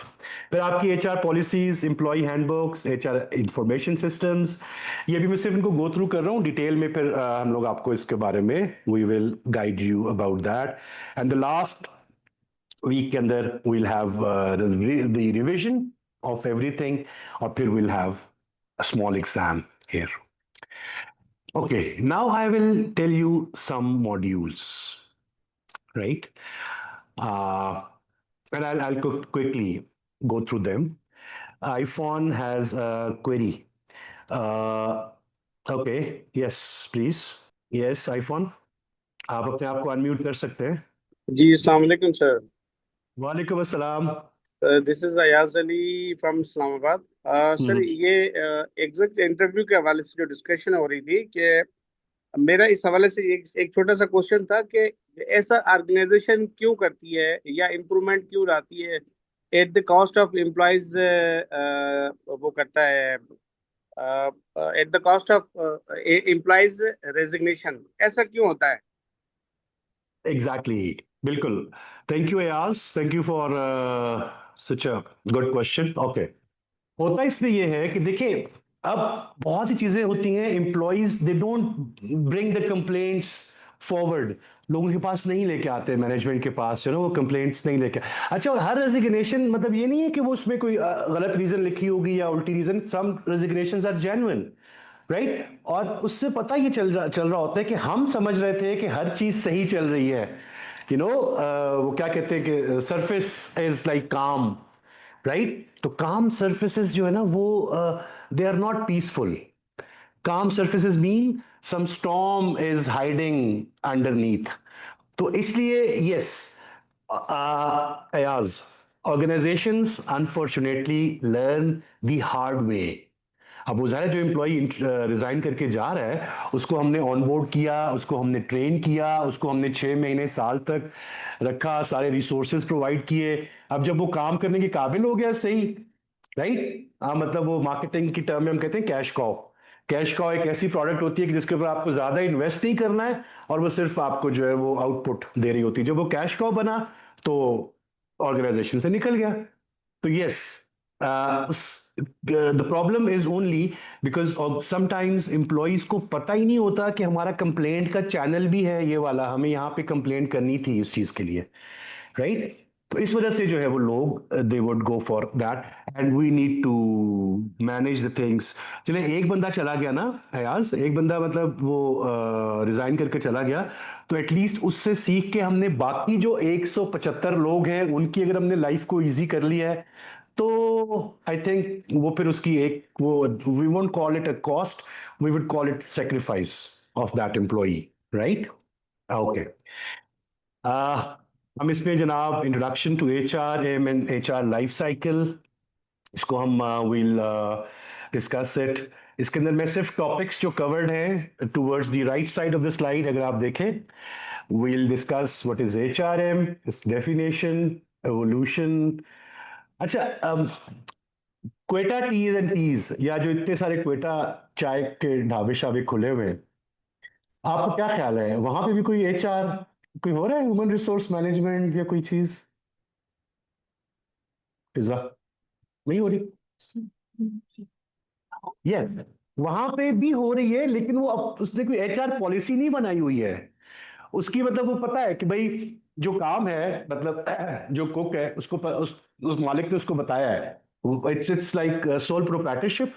तो जो सोल प्रोप्राइटर है वही एचआर मैनेजर भी है, वही लोगों को हायर कर रहा है। और आप देखिए कभी जाके ना, तो आपको क्वेटा टी, तो जो ओनर होगा ना, ये सारे जो वर्कर्स हैं उसी के रिश्तेदार होंगे, या उसके मतलब मोहल्लेदार होंगे, या उसके गांव वाले होंगे। वो क्यों? Because he is very comfortable with them, और उनको 2 लगा भी दिए ना अगर, तो आगे से कोई बोलेगा नहीं कुछ। यहाँ पे ऑर्गेनाइजेशन में आप किसी को जरूरत ऊंचा बोल देंगे तो वो जनाब resignation, I am not coming from tomorrow, वो हो जाएगा। तो वहां पे भी एचआर जो है वो चल रही होती है, लेकिन वो इंग्लिश में नहीं चल रही, शायद उर्दू में चल रही है, पंजाबी में चल रही है, शायद उसमें कोई दो चार गालियां भी हैं, but HR is going on there as well. Wherever you have humans, we have human resource management. Look at your own homes, घर पे देखें, your mother is the she is the interior minister, she is the minister of health, she is the minister of food, she is the minister of culture, लेना देना सब cultural events पे जाना। Father बेचारा जो है वो बेचारा he is only the minister of finance and he is the foreign minister. Foreign minister के अंदर भी वो सिर्फ ड्राइविंग करेगा, बाकी सब काम जो है वो इंटीरियर मिनिस्टर नहीं करने हैं, क्या लेना देना है क्या कुछ है। तो फिर घर के अंदर भी जो है वो मैनेजमेंट चल रही होती है, कैरेट एंड स्टिक अप्रोच चल रही होती है, राइट। कोई एक आध लगा के बच्चों को, हाँ ये काम कर लो, ये काम नहीं कर लो, अच्छा ये काम करो ना, फिर आज पिज्जा मंगवाते हैं, राइट। मतलब वहां पे भी आपकी जो है वो रिवॉर्ड, कंपनसेशन, ये सब चीजें चल रही होती है। Then we'll discuss the HR functions in it, acquisition, development, compensation, and all that. Or what specific challenges are there in Pakistani HR market? Do you guys think the HR market has changed over the period of time? Not over the period of time, in the last two years, maybe a year or so. Do you think they are changed? The marketing, or not the marketing, the business environment or the job environment has changed? No? Okay, let me put this in another way. How do you think AI has changed or altered हमारे HR को? जी, easy Urdu teacher, आपको मैंने unmute कर दिया जी। Sir first of all मुझे आपका lecture बहुत अच्छा लग रहा है। इट्स वेरी बहुत ज़्यादा आपने बहुत इसको वो किया हुआ है मॉडिफाइड, और आई मीन टू से कि बहुत अच्छा लेक्चर है। मेरा तो वैसे भी एचआर में इंटरेस्ट काफ़ी टाइम से था, but since I have done 2 jobs, एक मैंने कॉर्पोरेट सेक्टर में की, फिर एक मैंने एक नीम सरकारी इदारा था, एक सेमी गवर्नमेंट ऑर्गेनाइजेशन, वहाँ पे मैंने की। It was an autonomous body. तो Okay. सर मेरा एक्सपीरियंस जो था कॉर्पोरेट सेक्टर के साथ सो फॉर इतना अच्छा नहीं था। Basically my passion was teaching, तो टीचिंग मैंने फिर उसको कंटिन्यू किया, लेकिन पब्लिक एडमिनिस्ट्रेशन जो कि मेरी फील्ड से रिलेटेड भी है, सो दैट्स व्हाई मैं काफ़ी टाइम से आप लोगों को फॉलो कर रही थी इंस्टाग्राम पे। सो फिर मैंने डिसाइड किया कि मुझे ये वाला कोर्स करना चाहिए। तो सर ये तो एक छोटा सा था इंट्रो, एंड आपने भी एआई की बात की है, तो सर एआई से मुझे ये लगता है कि हमारा जो काम है वो थोड़ा सा इजी हो गया, मतलब हम थोड़े से फ्लेक्सिबल हो गए। बट आपको पता है कि अक्सर जगहों पे ये लिखा होता है कि एआई से रिलेटेड जो भी चीज़ है या वो प्लेजरिज्म में आ रही है, या एआई रिपोर्ट भी हमें साथ में देना पड़ती है। अभी मैं एक टीचिंग कोर्स कर रही थी, तो वहाँ पे भी मुझे एआई से उन्होंने कहा था कि इसमें 0% एआई होना चाहिए, और 14% जो है वो मतलब इसमें हो सकता है प्लेजरिज्म एक्सेप्टेबल है from 100%। So sir AI AI जो है वो हमारे काम को इजी कर रहा है। मेरा ख्याल है कि एआई जो है वो हमें रिप्लेस नहीं कर सकता। सर मेरा ये ख्याल है। आपका जो सवाल था शायद मैं उसको उस तरह से जवाब दे सकी हूँ या नहीं, लेकिन मैंने अपना पॉइंट ऑफ व्यू शेयर किया। Very good answer. मेरा आपसे छोटा सा क्वेश्चन है, आपकी ये आईडी इजी उर्दू टीचर क्यों है? Is there a difficult Urdu teacher also? Sir it's a good question. Actually sir मैं बच्चों को, वैसे तो मैं एक प्राइमरी टीचर हूँ, मैं फ्रीलांसिंग करती हूँ बेसिकली। तो मैं बच्चों को, जो ज़्यादातर मेरे पास फॉरेनर्स होते हैं, तो मैं ओके ओके उनको ओके। उर्दू जो पढ़ाती हूँ, बेसिकली लोग ये समझते हैं कि उर्दू जो है इट्स वेरी डिफिकल्ट, उसको हम लर्न नहीं कर सकते। तो मैंने इसके साथ इजी इसलिए लगाया है कि उनको मुश्किल ना लगे। तो okay okay okay. Main thank you, concept. Thank you so much. Yes Anushe, Anusha, it's Anusha और अनुषे। यस जी अनुषे, मैंने आपको अनम्यूट कर दिया है। अस्सलाम वालेकुम सर। वालेकुम sir this is Anusha Mushtaq from Hyderabad.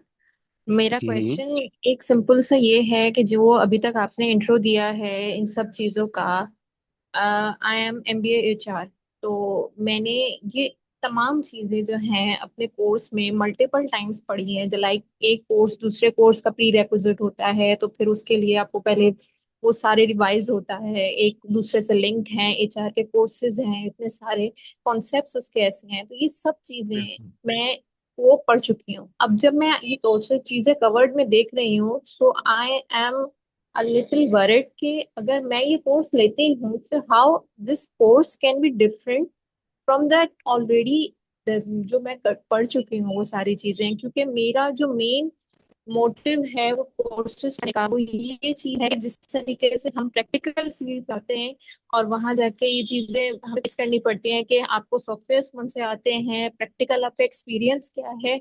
तो मुझे अपनी सीवी में कुछ हाईलाइट करने के लिए कोर्सेज चाहिए, तो मैं एडवांस कोर्सेज को इसलिए ऑप्ट करना चाह रही हूँ। बट अभी right I don't know what else do we have in the agenda, but currently जितना मैं अब इतना देख चुकी हूँ वो तो चीजें सारी सिमिलर। जी बिल्कुल ठीक हो गया. इज इट अनुषा और Anushe? Okay, let me answer you Anusha. Okay, the thing is आपकी क्वालिफिकेशन है MBA, that is masters in business administration with majors in HR. तो आपकी कोर क्वालिफिकेशन इज एमबीए.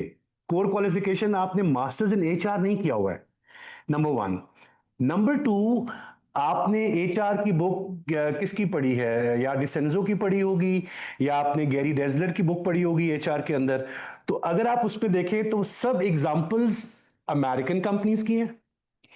मैग्रॉ हिल ने वो बुक पब्लिश की है, which is an American company. The author is American. All the examples are American. They have quoted the American laws. हम यहाँ पे this course is specifically not just the American laws, but it deals with the local Pakistani laws. और जो हमारे laws हैं बहुत सारे उसमें commonalities हैं with the laws which are being enforced in the Middle East.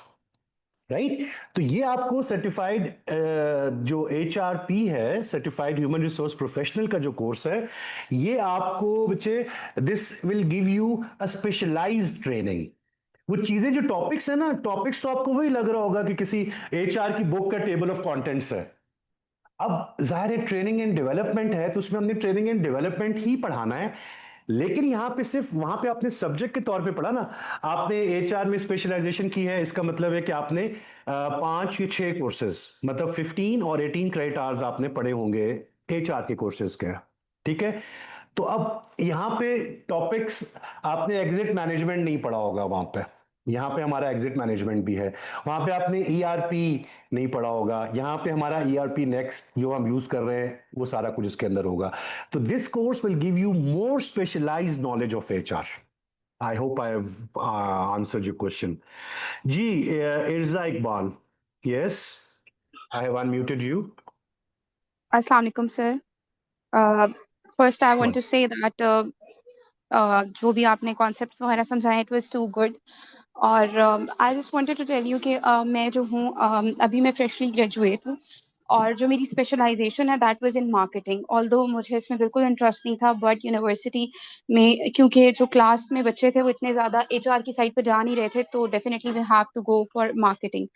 सो मेरा बिल्कुल भी मार्केटिंग में इंटरेस्ट नहीं है, and I don't have that much good CGPA. Like it was above 2.5, but इतना मेरा अच्छा CGPA मेरे नज़र में नहीं है जो अगर मैं HR करती तो उस तरह हो सकता था. सो अगर मैं ये कोर्स में इनरोल होती हूँ and I will get a certificate, तो इसकी बेसिस पे किसी अच्छी लाइक जो इंडस्ट्रीज होती हैं वहां पे मुझे HR में अपॉर्चुनिटीज मिल सकती हैं? Yes, very simple answer. Yes, you can get. आपका अगर ग्रेजुएशन BBA है मार्केटिंग के अंदर या कुछ उसमें है, तो काफी सारे कॉन्सेप्ट्स आपके HR के मार्केटिंग के अंदर, जैसे कम्युनिकेशन स्किल्स है या बाकी चीजें हैं, वो आपने कुछ उसमें कवर भी किए हुए हैं. और आपको after doing this CHRP you can enter into an organisations HR department at a junior level position. Right, आपके लिए चांसेस जो हैं वो they would be brighter for that. It would be very useful.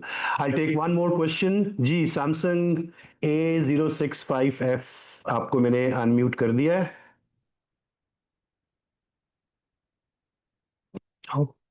Okay, alright, सो इसके बाद जनाब आई have been asked कि मुझे थोड़ा सा इसको क्विक थोड़ा सा गो थ्रू करना है. Yes, second module is recruitment and selection, how to hire people. Recruitment और selection में difference है. What is the difference?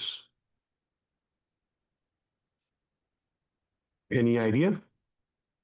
Recruitment is basically it's a process. और selection is the final outcome of that process के जिसके अंदर से हमने ये और ये लोगों को पिक करके और हमने हायर कर लिया. Asam Younis is it Asma what? जी आपको मैंने अनम्यूट कर दिया.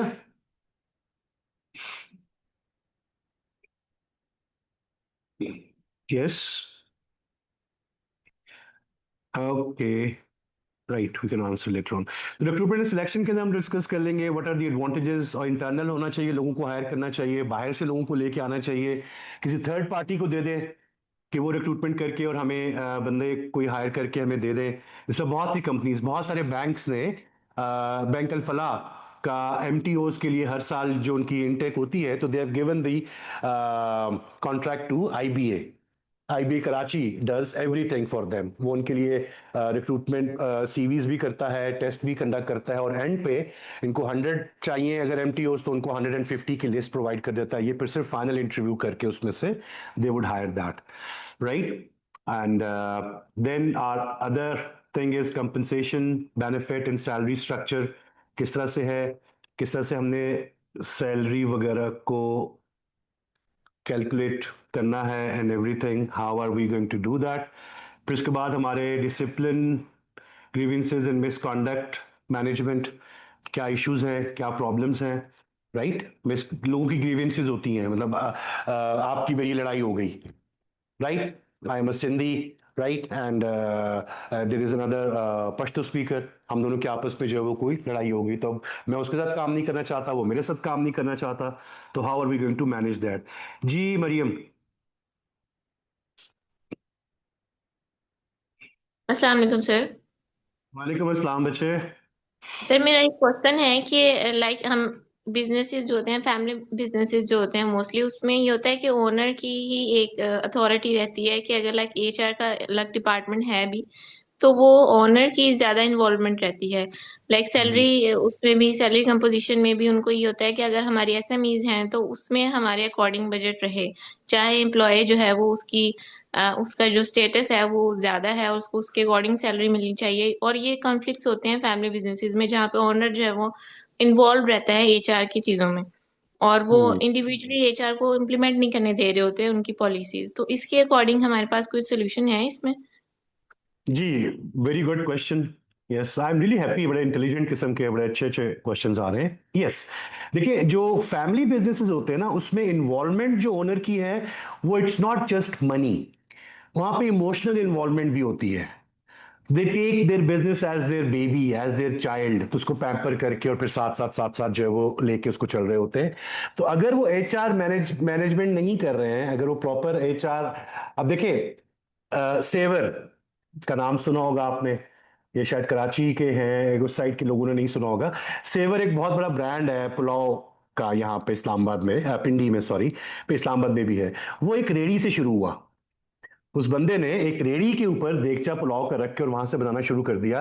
और इस वक्त उसके इस्लामाबाद पिंडी के अंदर कुछ 6 से ज्यादा आउटलेट्स हैं और जो उनकी मेन ब्रांच है वहां पे कम से कम उनका कोई it's like, if I am not wrong, तो एक वीक का शायद 10 मतलब 1 मिलियन से 1 मिलियन तो खैर इट्स टू लेस, 10 मिलियन से ज्यादा का उनका एक वीक का टर्नओवर होगा नाउ.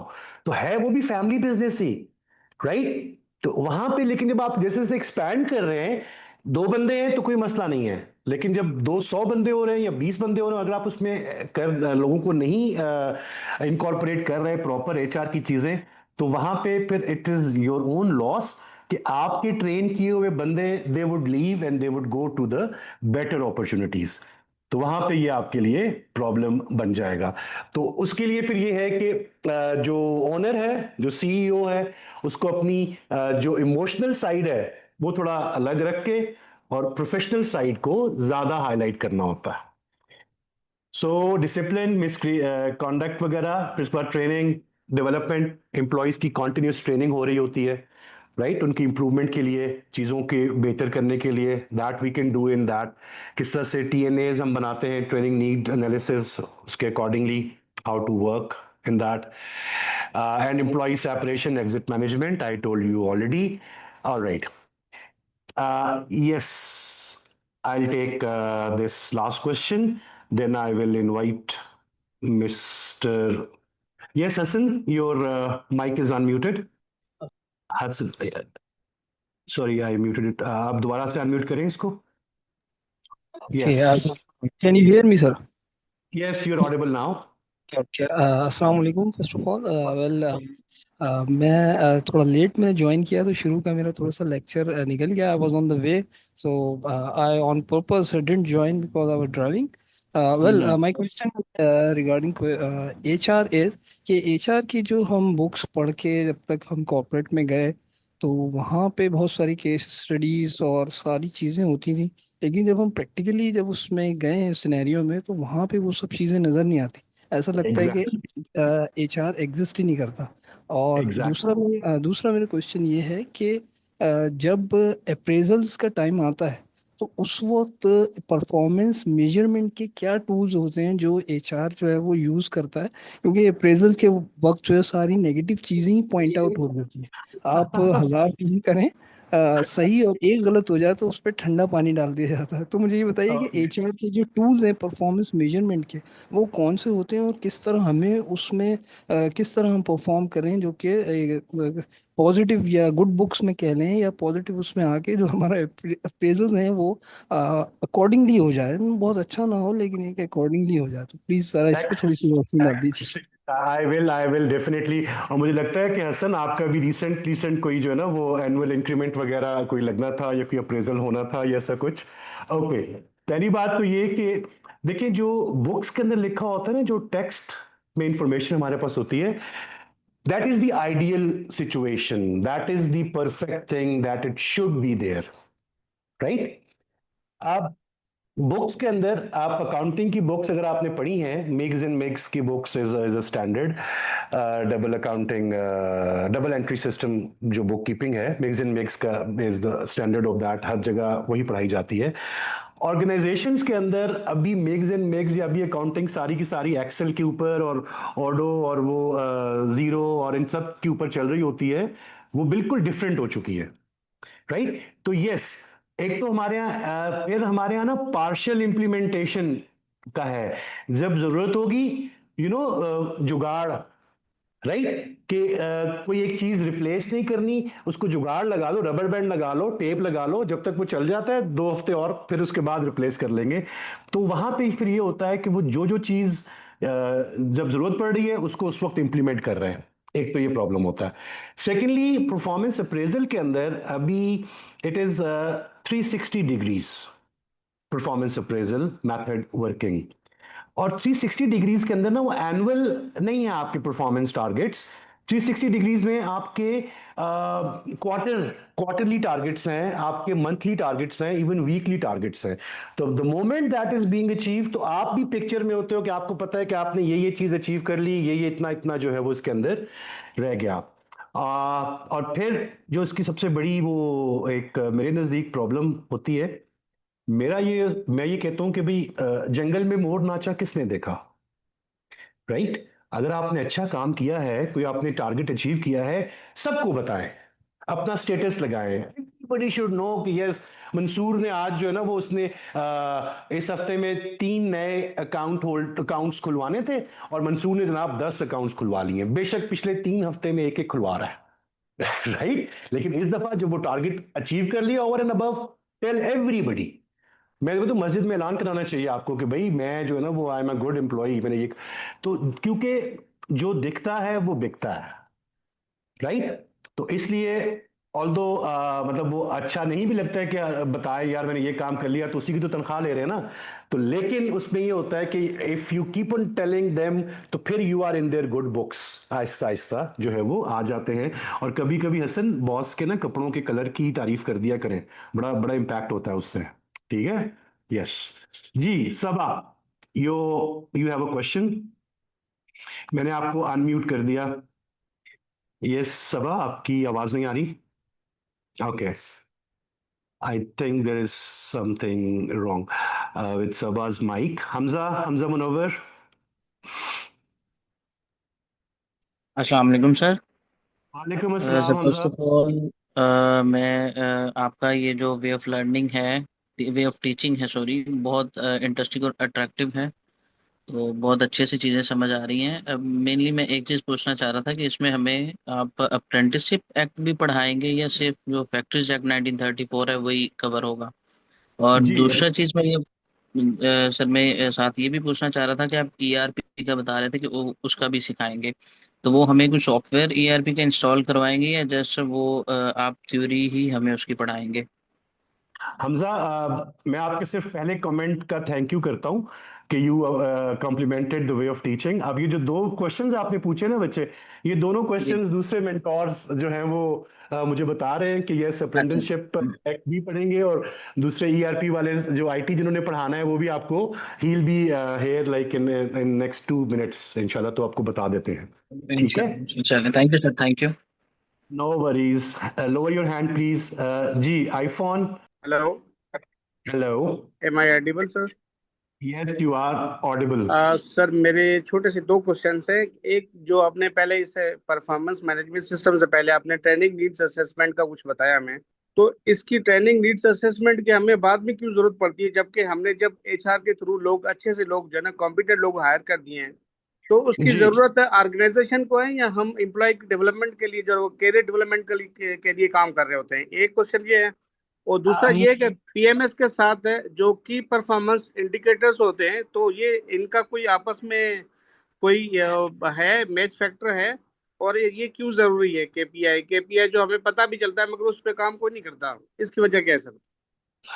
ओके, पहला क्वेश्चन आपका कि हमें ट्रेनिंग नीड्स एनालिसिस की जरूरत क्यों पड़ती है। I have been teaching since last maybe more than 25 years, alright, although I don't look that old, मतलब yes. So the thing is कि अब जिस तरह मैंने टीचिंग शुरू की, या फर्स्ट मैं बिल्कुल शुरू के लेक्चर्स ब्लैक बोर्ड पे थे चौक के साथ, और क्लास से बाहर निकलते थे तो भूत बने होते थे, मतलब सर पे भी चौक और ये वो सारा, और इस तरह से फिर व्हाइट बोर्ड्स आए, फिर ग्रीन बोर्ड्स आए, अब स्मार्ट बोर्ड्स हैं। अब मुझे एआई को यूज करने के लिए हमारे जो टेक्निकल स्टाफ है, मुझे उनसे ट्रेनिंग लेनी पड़ी। तो इसका मतलब है कि with the passage of time things change, और साथ साथ आपको अपने आप को अपग्रेड करना होता है। अब ऑर्गेनाइजेशंस क्या करती हैं कि भाई हमारा एम्प्लॉय है तो हम इसको भेजते हैं, जीवन सूट ये सारी ट्रेनिंग आ रही है ईआरपी हमारी तरफ से, आप जाए, लेकिन 50% उसका आपने पे करना है, 50 हमने पे करना है। अगर टोटल 100 हमने पे करना है तो आप अगले 1 साल तक रिजाइन नहीं कर सकते। जैसा यूनिवर्सिटीज पीएचडी के लिए स्पॉन्सर करती है फैकल्टी को, क्योंकि पीएचडी करके आएगा तो यूनिवर्सिटी का ही पोर्टफोलियो बढ़ेगा, राइट। एक तो ये चीज है। दूसरा आपका क्वेश्चन था केपीआईज के बारे में, की परफॉर्मेंस इंडिकेटर्स। अब केपीआईज बेसिकली ये वो हमारे अचीवेबल टारगेट्स हैं, वो छोटे छोटे डॉट्स जो आपको रास्ते मेन टारगेट तक लेके जाते हैं। यू नो, माइलस्टोन्स देखते हैं ना आप, Sukkur 50 kilometre, Sukkur 48 kilometre, Sukkur 46 kilometre, तो with every like 2 kilometers you're reaching closer to your target। तो केपीआईज भी basically they are those milestones जिनको हम अडॉप्ट करके, जिनको बना के, और अगले को पता चले कि हाँ मैंने अगले क्वार्टर में 3 महीने में 10% रेवेन्यू इंक्रीज करना है।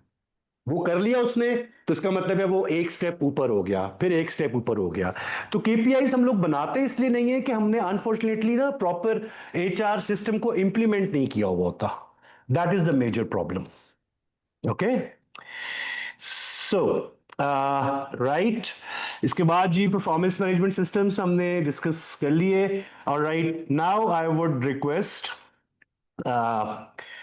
My co trainer, Mr. Vakar, to come and tell you about the laws that we are going to discuss. All right. Thank you. Over to you. Assalamu alaikum class. Am I audible? Online students can indicate through signal. Waislam, yes, you are. Thank you so much. My name is Vakar Ahmed. I am an advocate by profession. Previously, I served in a government department for the 7 years. I am an engineer as well. So हम जो बात करेंगे, जो मेरी और आपकी interaction होगी, वो रिगार्डिंग पाकिस्तान लेबर लॉज होगी, क्योंकि we as a humans are employees and employer, हम एम्प्लॉयज़ भी हैं, एम्प्लॉयर भी हैं. हमें एज ए एम्प्लॉयर भी एक सिक्योरिटी और सेफगार्ड चाहिए, और एज ए एम्प्लॉय भी एक सिक्योरिटी और सेफगार्ड चाहिए. So being the part of the state, हमें कॉन्स्टिट्यूशन क्या प्रोटेक्शन देता है एज ए एम्प्लॉय या एज ए एम्प्लॉयर. सो हमारा ये ओवरऑल जो लॉ का पोर्शन होगा, ये 3 चीज़ों पे कंप्राइज करेगा, 3 फेजेस होंगे इसके. एट फर्स्ट जो हमारा पोर्शन होगा वो हम ये देखेंगे कि कॉन्स्टिट्यूशन किस तरह से अपने सिटीज़न को, स्पेशली लेबर को या वर्कमैन को सेफगार्ड करता है. सेकेंडली हम देखेंगे कि जब 18th अमेंडमेंट हुई, उसके बाद प्रोविंशियल ऑटोनॉमी की बात की गई, तो उस प्रोविंशियल ऑटोनॉमी के रेफरेंस से हर प्रोविंस की separate legislation regarding labour laws क्या हुई और किस प्रोविंस की क्या जुरिसडिक्शन है. अगर हम बात करें as Islamabad as a capital territory की, तो उसकी क्या जुरिसडिक्शन है. ट्रांस प्रोविंशियल जो मैटर्स हैं pertaining to the labour laws, वो किस तरह से लेके चला जाएगा उनको. और थर्ड फेज में हम उनकी प्रैक्टिकल एप्लीकेशन को देखेंगे. एंड स्पेशली जब हम आर्टिकल 25 की बात करते हैं, तो आर्टिकल 25 हमें कहता है इक्वलिटी ऑफ सिटीजन्स. तो इक्वलिटी ऑफ सिटीजन्स में man and women are equal. तो तब बात आती है जेंडर डिस्क्रिमिनेशन की या जेंडर हैरासमेंट की, जिसको एंटी वुमेन एक्ट भी डील करता है, एंटी हैरासमेंट एक्ट 2010. उसमें हम केस स्टडीज़ भी करेंगे. सो हमारी लर्निंग आउटकम जो होंगी, उसमें अगर आप देखें तो हमारे पास सबसे पहले ये है कि कॉन्स्टिट्यूशन कौन कौन से आर्टिकल्स देता है जो एम्प्लॉयज़ को सेफगार्ड करते हैं. सेकेंडली, फेडरल और प्रोविंशियल लेवल पे कौन कौन से स्टैट्यूज हैं जो प्रोटेक्ट करते हैं एम्प्लॉयज़ को रिगार्डिंग इंडस्ट्रीज़, फैक्ट्रीज़, किसी भी किस्म का employee, even a shop employee, हर एक को सेफगार्ड चाहिए. ऐसा नहीं है कि एक इंडस्ट्री या फैक्ट्री के वर्कर को सेफगार्ड चाहिए और एक शॉपकीपर या एक जो बड़ी शॉप है, स्पेशली अगर उसके पास एम्प्लॉयज़ हैं, तो वो उसको कैसे प्रोटेक्ट करेगा, इसको भी हम देखेंगे. इसमें एक चीज़ माइंड में रखें, विद डेवलपमेंट्स जैसे जैसे अगर हम बैक टू 18 या 19th सेंचुरी में जाएं, तो इंडस्ट्रियलाइजेशन का एक कॉन्सेप्ट है. जो इंडस्ट्रियलाइजेशन हुई, फिर टेक्नोलॉजिकल रिफॉर्मेशन हुई. जैसे ही इंडस्ट्रियलाइजेशन हुई या टेक्नोलॉजिकल रिफॉर्मेशन हुई, उसके साथ साथ एम्प्लॉयज़ के राइट्स में चेंज आया. अगर आप प्री इंडस्ट्रियलाइजेशन की बात करें तो तब एम्प्लॉयज़ के राइट्स कुछ और थे. अगर आप पोस्ट इंडस्ट्रियलाइजेशन की बात करें तो तब जो एम्प्लॉयज़ हैं उनके राइट्स कुछ और थे. सो वो भी हम उसको भी देखेंगे कि क्या फ़र्क आया है पहले इंडस्ट्रियलाइजेशन से और इंडस्ट्रियलाइजेशन के बाद. फिर जो एक टेक का रेवोल्यूशन है, जो मॉडर्नाइजेशन है, जैसे सर ने भी बात की आर्टिफिशियल इंटेलिजेंस की, कि उसने किस तरह से मार्केट को रिफॉर्म किया है, किस तरह से इम्पैक्ट किया है. उसके इम्पैक्ट करने से प्लेजरिज्म, एम्प्लॉयज़ के राइट्स, एम्प्लॉयर के राइट्स, या एम्प्लॉयर के पास जो एक आर्टिकल या कॉन्स्टिट्यूशन जो उसको सेफगार्ड देता है कि वो अपने बिजनेस को जो है वो प्रीवेल कर सकता है, स्प्रेड कर सकता है, उसको हम एआई के दौर में उसके आईपीओस के rights, and specially above all जो कि बड़ा एक इम्पोर्टेंट है, we are concerned about salaries. हर एक बंदा पैसे की बात करता है, एम्प्लॉयर को भी पैसा चाहिए, एम्प्लॉय को भी पैसा चाहिए. सो जो एम्प्लॉयर है उसने जो आपको पैसा देना है, उसके लिए वो अकाउंटेबल है टू द गवर्नमेंट, क्योंकि वो एक बिजनेस कर रहा है. गवर्नमेंट उसको एक फाइन रिफाइंड स्पेस दे रही है अपने बिजनेस को ग्रो करने के लिए. सो लायबल टू पे टैक्स टू द गवर्नमेंट. और अगर वो अपने एम्प्लॉय की सैलरी से, like for example a person A is employee in a company or industry, let's say in a factory, तो वो कुछ ना कुछ सैलरी ले रहा है. तो सैलरी के ऊपर वो कुछ ना कुछ टैक्स दे रहा है, जिसके लिए हम आपसे प्रैक्टिकल उस पर बात करेंगे कि टैक्स के ऊपर कट कैसे लगता है, उसको हम डिडक्शन कहते हैं।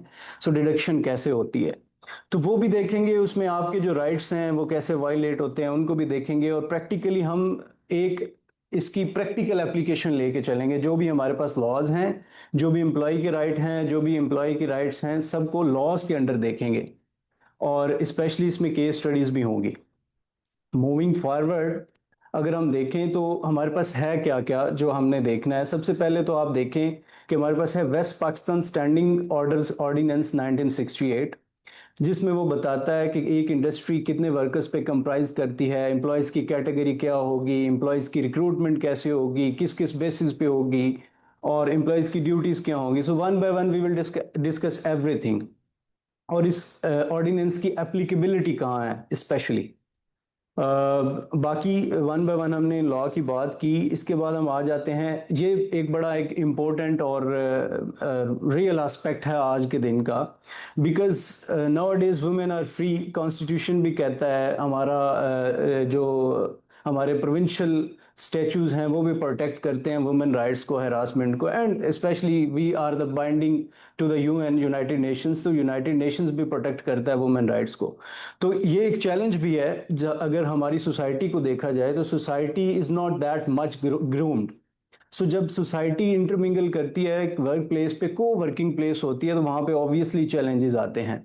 अब हमारे पास जो मेनली इसमें एक्ट है वो है एंटी हरासमेंट एक्ट, जिसको एंटी वुमेन हरासमेंट एक्ट कहा जाता है।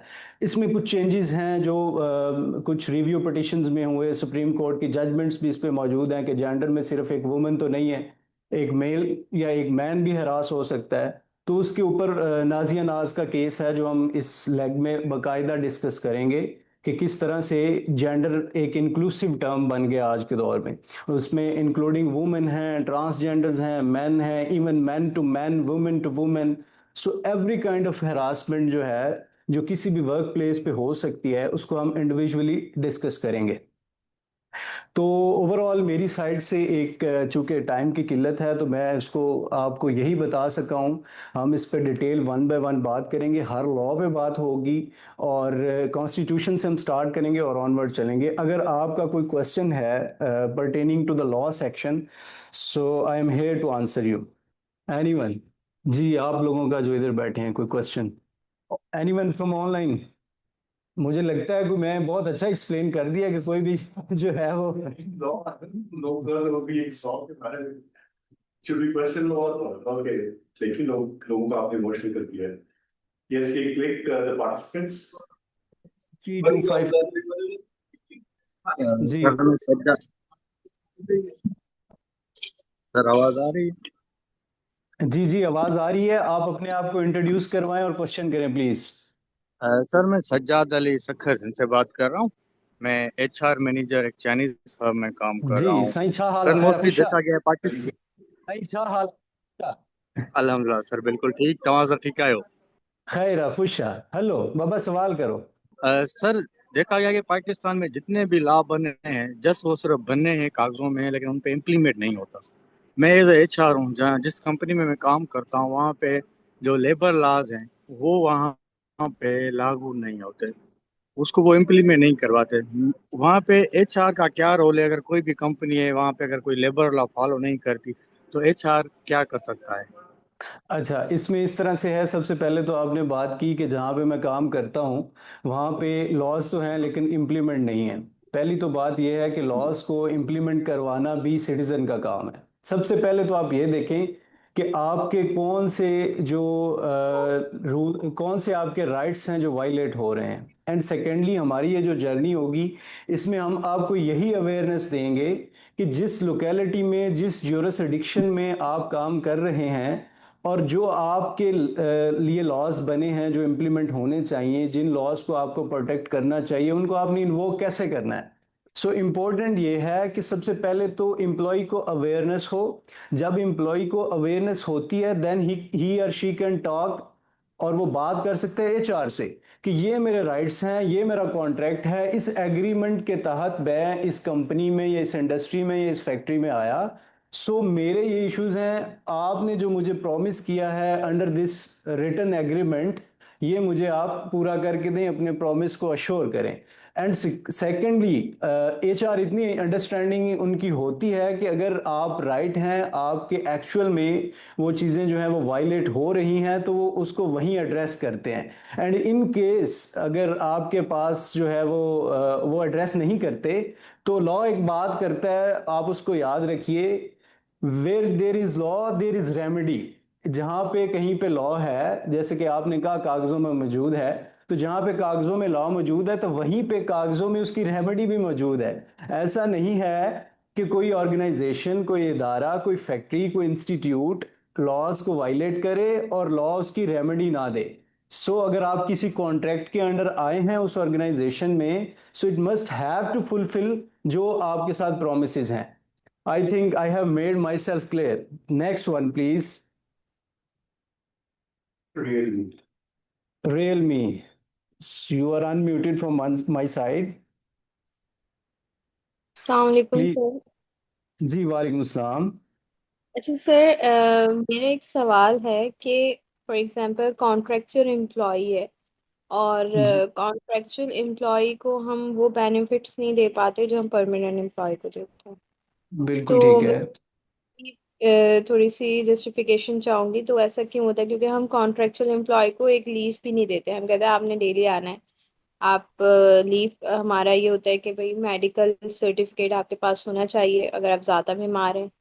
तो इसका थोड़ा सा मुझे जस्टिफिकेशन इसलिए चाहिए कि हम, वजह क्या है कि हम एज अ कॉन्ट्रेक्चुअल एम्प्लॉय को कोई बेनिफिट्स नहीं देते। देखें देखें बेटा, पहली बात तो यह है कि जब कोई भी इंसान या शख्स या एम्प्लॉय कहते हैं हम, अ पर्सन, किसी एंटिटी में आता है, किसी ऑर्गेनाइजेशन में आता है, तो वो कॉन्ट्रैक्ट करता है। आपने भी किया है, आपने कहा जी कि इफ़ आई वांट लीव, सबसे पहले तो मैटरनिटी लीव आप ये डिफाइन करना पड़ेगा कि आपकी लीव कौन सी है।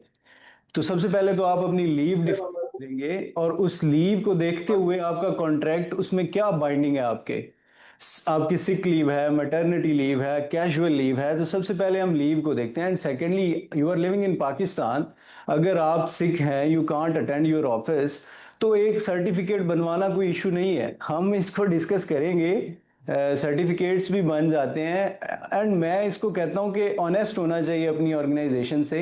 If you are sick, if you have a real issue, आपको कोई ऐसा प्रॉब्लम है, तो देन आपको लीव मिलेगी। इसको एचआर भी समझता है, और आपकी सिचुएशन से अगलों को आइडिया हो जाता है, उनका एक्सपीरियंस या एक्सपोजर होता है। बाकी फिर वही बात कि इसकी भी लूप होल्स भी हैं ऑब्वियसली, और अगर आप रियल में लीव आप डिजर्व करती हैं, तो उसके कॉन्ट्रैक्ट में या तो मेंशन होगा, इन केस नहीं मेंशन तो इसको अश्योर करवाया जा सकता है, ये कोई ऐसी बात नहीं है। Thank you so much. Anyone else?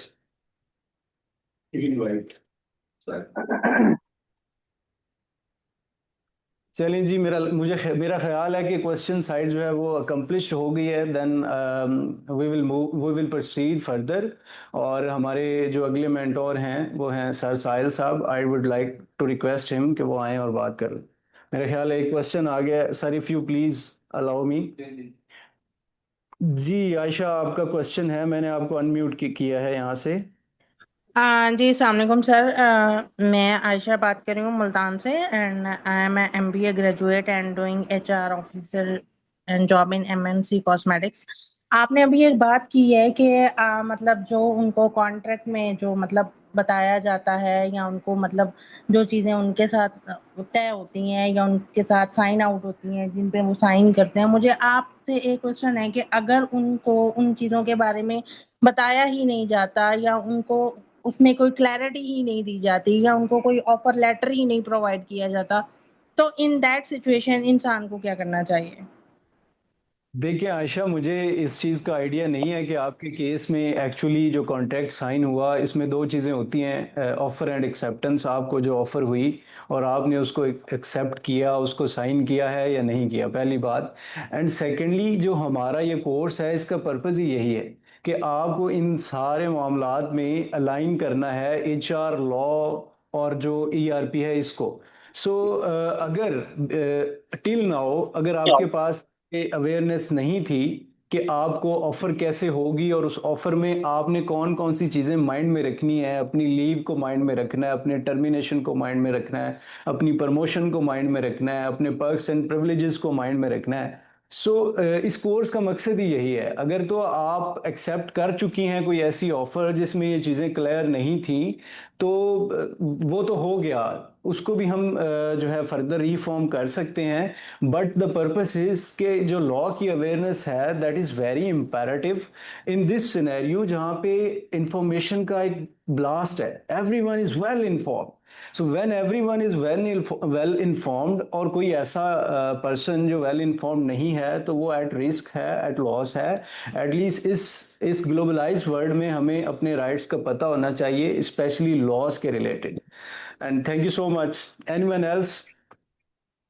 चलें जी, काफ़ी डिटेल में चीज़ें डिस्कस हो गई हैं और हमारा जो साथ रहेगा वो इस कोर्स का एक बड़ा इम्पोर्टेंट जो चैप्टर रहेगा सॉफ्टवेयर के हवाले से। इस कोर्स के अंदर हम जो प्रैक्टिकली सॉफ्टवेयर सीखेंगे, देखिए यकीनन अल्टीमेट ऑब्जेक्टिव हमारा ओवरऑल शुरू में भी बताया गया इस इदारे का भी और इस कोर्स का भी, कि हम चीज़ों को प्रैक्टिकली लेके चलते हैं। तो इस कोर्स के अंदर भी यकीनन बाकी भी जहां आपकी चीज़ें प्रैक्टिकली चल रही होंगी, यानी आप मिसाल इंटरव्यू पढ़ रहे हैं तो इंशाल्लाह आप देखेंगे या प्रैक्टिकली इंटरव्यू भी जो है ना वो कंडक्ट होंगे। तो इसी तरह सॉफ्टवेयर तो अल्टीमेटली है ही जो है वो प्रैक्टिकली है। तो इसके अंदर इंशाल्लाह हम ईआरपी नेक्स्ट एक सॉफ्टवेयर है, कंप्लीट एक ईआरपी सॉल्यूशन है। उसके अंदर हम जो एचआर मॉड्यूल है जो हमारे इस कोर्स की स्पेशलिटी है, तो हम उसको कवर करेंगे। ठीक है जी। तो बेसिकली क्या है, इसके अंदर हमेशा जो भी एचआर मॉड्यूल होता है उसके दो कंपोनेंट्स होते हैं, एक एचआर और एक पेरोल, जिससे हमारा ज्यादा लगाव होता है क्योंकि हमें सैलरी मिलनी है, उसी में हमारी सैलरी कैलकुलेट होनी है। तो एचआर में क्या है कि एचआर में हम पीपल्स का रिकॉर्ड मैनेज करते हैं, एम्प्लॉयज़ का रिकॉर्ड मैनेज करते हैं। जितनी भी चीज़ें हम ये थ्योरेटिकली पढ़ते हैं या करते हैं, तो हम इन चीज़ों को सॉफ्टवेयर के अंदर कैसे मैनेज करेंगे, ये हम उसके अंदर स्टेप बाय स्टेप सीखेंगे। एक एम्प्लॉय को कैसे रिकॉर्ड किया जाता है, कैसे ऑन बोर्ड किया जाता है, उसकी जो डेटाबेस है उसको कैसे मैनेज करना है, उसकी जो बेसिक इंफॉर्मेशन है उसको कैसे मैनेज करना है, इवन उसकी जो डॉक्यूमेंटेशंस हैं उसको भी हमने सॉफ्टवेयर के अंदर कैसे मैनेज करना है। फिर उसकी अटेंडेंस है तो हमने उसको सॉफ्टवेयर के साथ कैसे इम्प्लीमेंट करना है, कैसे लिंक करना है, इन चीज़ों को हमने कैसे मैनेज करना है। तो ये हम एचआर मॉड्यूल सॉफ्टवेयर के अंदर ये हम प्रैक्टिकली सारी चीज़ें सीखेंगे। इसी के साथ हमारे पास जो इसका दूसरा एक कंपोनेंट है इम्पोर्टेंट, पेरोल। तो पेरोल बेसिकली डील करता है हमारी कैलकुलेशंस को, कि सैलरीज को कैसे हम कैलकुलेट करेंगे, उसकी अर्निंग्स क्या होंगी, उसकी डिडक्शंस क्या होंगी, जो हम पीछे पढ़ेंगे थ्योरेटिकली के लॉज के अंदर ईओबीआई क्या है, इनकम टैक्स क्या है, प्रोविडेंट फंड वगैरह क्या है, तो उसको प्रैक्टिकली मैनेज कैसे करना है हमने सिस्टम के अंदर, वो हम पेरोल सेक्शन के अंदर प्रैक्टिकली यहाँ पर प्रैक्टिस भी करेंगे और वो हम सीखेंगे। ठीक है जी। तो बेसिकली इसमें मेन हमारे ये दो ही कंपोनेंट्स हैं। एचआर में हम बेसिक जितना भी डेटाबेस है, डाटा है एम्प्लॉयज़ का, उसको मैनेज कर रहे होंगे, और पेरोल के अंदर हम डिटेल में ये सारी चीज़ें, और प्रैक्टिकली हम इंशाल्लाह एम्प्लॉयज़ को ऐड करेंगे, उनकी अटेंडेंस को ऐड करेंगे, उनकी सैलरीज की कैलकुलेशंस करेंगे, और पूरा हम जो है ना वो स्टार्ट टू एंड एक पेरोल रन करेंगे। ठीक है, उसकी अर्निंग्स क्या हुई, डिडक्शंस क्या हुई, इनकम टैक्स कैसे कैलकुलेट हुआ, ईओबीआई वगैरह कैसे कैलकुलेट हुआ, ये चीज़ें सारी हम उसके अंदर प्रैक्टिकली कवर करेंगे। तो मेन इसके अंदर ये हमारे दो ही हैं जी। इसी तरह एचआर इंफॉर्मेशन सिस्टम भी जो है वो जैसे मैंने पहले बता दिया कि एचआर का जो डाटाबेस है, चीज़ें हैं, वो हम उसके अंदर कैसे मैनेज कर रहे होंगे। बेसिकली इसके अंदर जो सॉफ्टवेयर होगा वो मैंने बताया ईआरपी नेक्स्ट हम कवर करेंगे। देखिए सॉफ्टवेयर कोई भी हो, ईआरपी नेक्स्ट जो है ये तो एक पूरा ईआरपी सिस्टम है। इसके अंदर बहुत सारे मॉड्यूल है, फाइनेंस भी है, सीआरएम भी है, मैन्युफैक्चरिंग भी है। तो हमारा जो टॉपिक है वो एचआर मॉड्यूल होगा, तो इसको हम लेके चलेंगे। सॉफ्टवेयर कोई भी हो, उसकी लॉजिक और बेसिक्स सेम ही होती हैं। ठीक है, चाहे वो ओडो हो, चाहे वो क्विक बुक्स हो, चाहे वो कोई आपकी कंपनी का इन हाउस बिल्ट हो, उसके पीछे लॉजिक एक ही होगी। ठीक है, फ्लो वर्क जो होगा वो एक ही होगा, अटेंडेंस उसी तरह होगी, एम्प्लॉयज उसी तरह रिकॉर्ड होंगे, पेरोल उसी तरह। ये हो सकता है कि एक सॉफ्टवेयर का डैशबोर्ड कुछ और हो, एक का कलर कुछ और हो, एक का बटन जहां लगना था वो यहाँ पर लगाओ। तो इससे आप लोगों ने घबराना नहीं है कि हम तो पता नहीं ये सीखेंगे तो दूसरा कैसे चलाएंगे। तो सिंपल वो हम एक मिसाल भी देते हैं कि गाड़ी आपने चलानी सीख ली ना, तो अमूमन आप गाड़ी ड्राइविंग सीखने जाते हैं तो वो आपको मेरान पे या ज़्यादा से ज़्यादा आल्टो या कल्टस पे ना वो आपको सिखा रहे होते। तो आपको पता चल गया कि ब्रेक कहाँ है, गियर कहाँ है, रेस कहाँ है। हाँ, ये डिफरेंट हो सकता है, डैशबोर्ड पे हो सकता है वो हैवल के थोड़े अच्छे ऑप्शन आ रहे हो, आल्टो के कहीं और पे आ रहे हो, ये चीज़ें ठीक है। तो बेसिकली आपको ड्राइविंग आ जाएगी। तो सेम इसी तरह ये जो ERP नेक्स्ट हम आपको सिखाएंगे, आपको पूरा एक फ्लो वर्क, एक पूरा उसका प्रैक्टिकल चीज़ें वो सारी आपको आ जाएंगी। उसके बाद कोई भी आपके सामने अगर सॉफ्टवेयर आता है तो आपको उसको यूज़ करने में इशू नहीं होगा। ठीक है जी, थैंक यू। आपके कुछ क्वेश्चन अगर हों इस टॉपिक के हवाले से तो प्लीज़। जी, किसी का कोई क्वेश्चन नहीं है? जी जी मरियम, वो हो अस्सलाम जाता है। वालेकुम सर। वालेकुम सलाम। सर मेरा ये क्वेश्चन है कि जैसे HR में हम रिपोर्टिंग स्ट्रक्चर बनाते हैं और जो हायर अथॉरिटीज को हम रिपोर्ट्स प्रेजेंट करते हैं, इसमें हम AI का यूटिलाइजेशन सीखेंगे इस कोर्स में, या जस्ट मैन्युअली जो चीजें होती हैं वैसे ही सॉफ्टवेयर के थ्रू? देखिए, हम इसको बेसिकली सॉफ्टवेयर का जो यूज़र इंटरफेस है हम वो ठीक है, इसमें अगर कोई चीज़ ऐसी आती है जो डेवलपमेंट एंड से है या जो हम इसमें बिल्कुल कोई इसमें डेवलपमेंट या IT से रिलेटेड चीज़ें नहीं सीखेंगे ठीक है। तो ऐसी हाँ, जो ERP नेक्स्ट है इसके अंदर बहुत ज़्यादा कस्टमाइजेशन है। रिपोर्ट्स हम इसके अंदर बिल्कुल बनाएंगे, जो जो मैंडेटरी रिपोर्ट्स हैं इसके अंदर सारी हम बनाएंगे। अनलेस कि कोई ऐसी कोई डेवलपमेंट से रिलेटेड चीज है तो वो फिर यकीनन हमें IT के साथ रिज्यू करना पड़ेगा। AI भी हम जॉब डिस्क्रिप्शन वगैरह। जी जी बिल्कुल बिल्कुल, वो सारी चीजें हम इसके अंदर इम्प्लीमेंट करेंगे। इर्जा है question.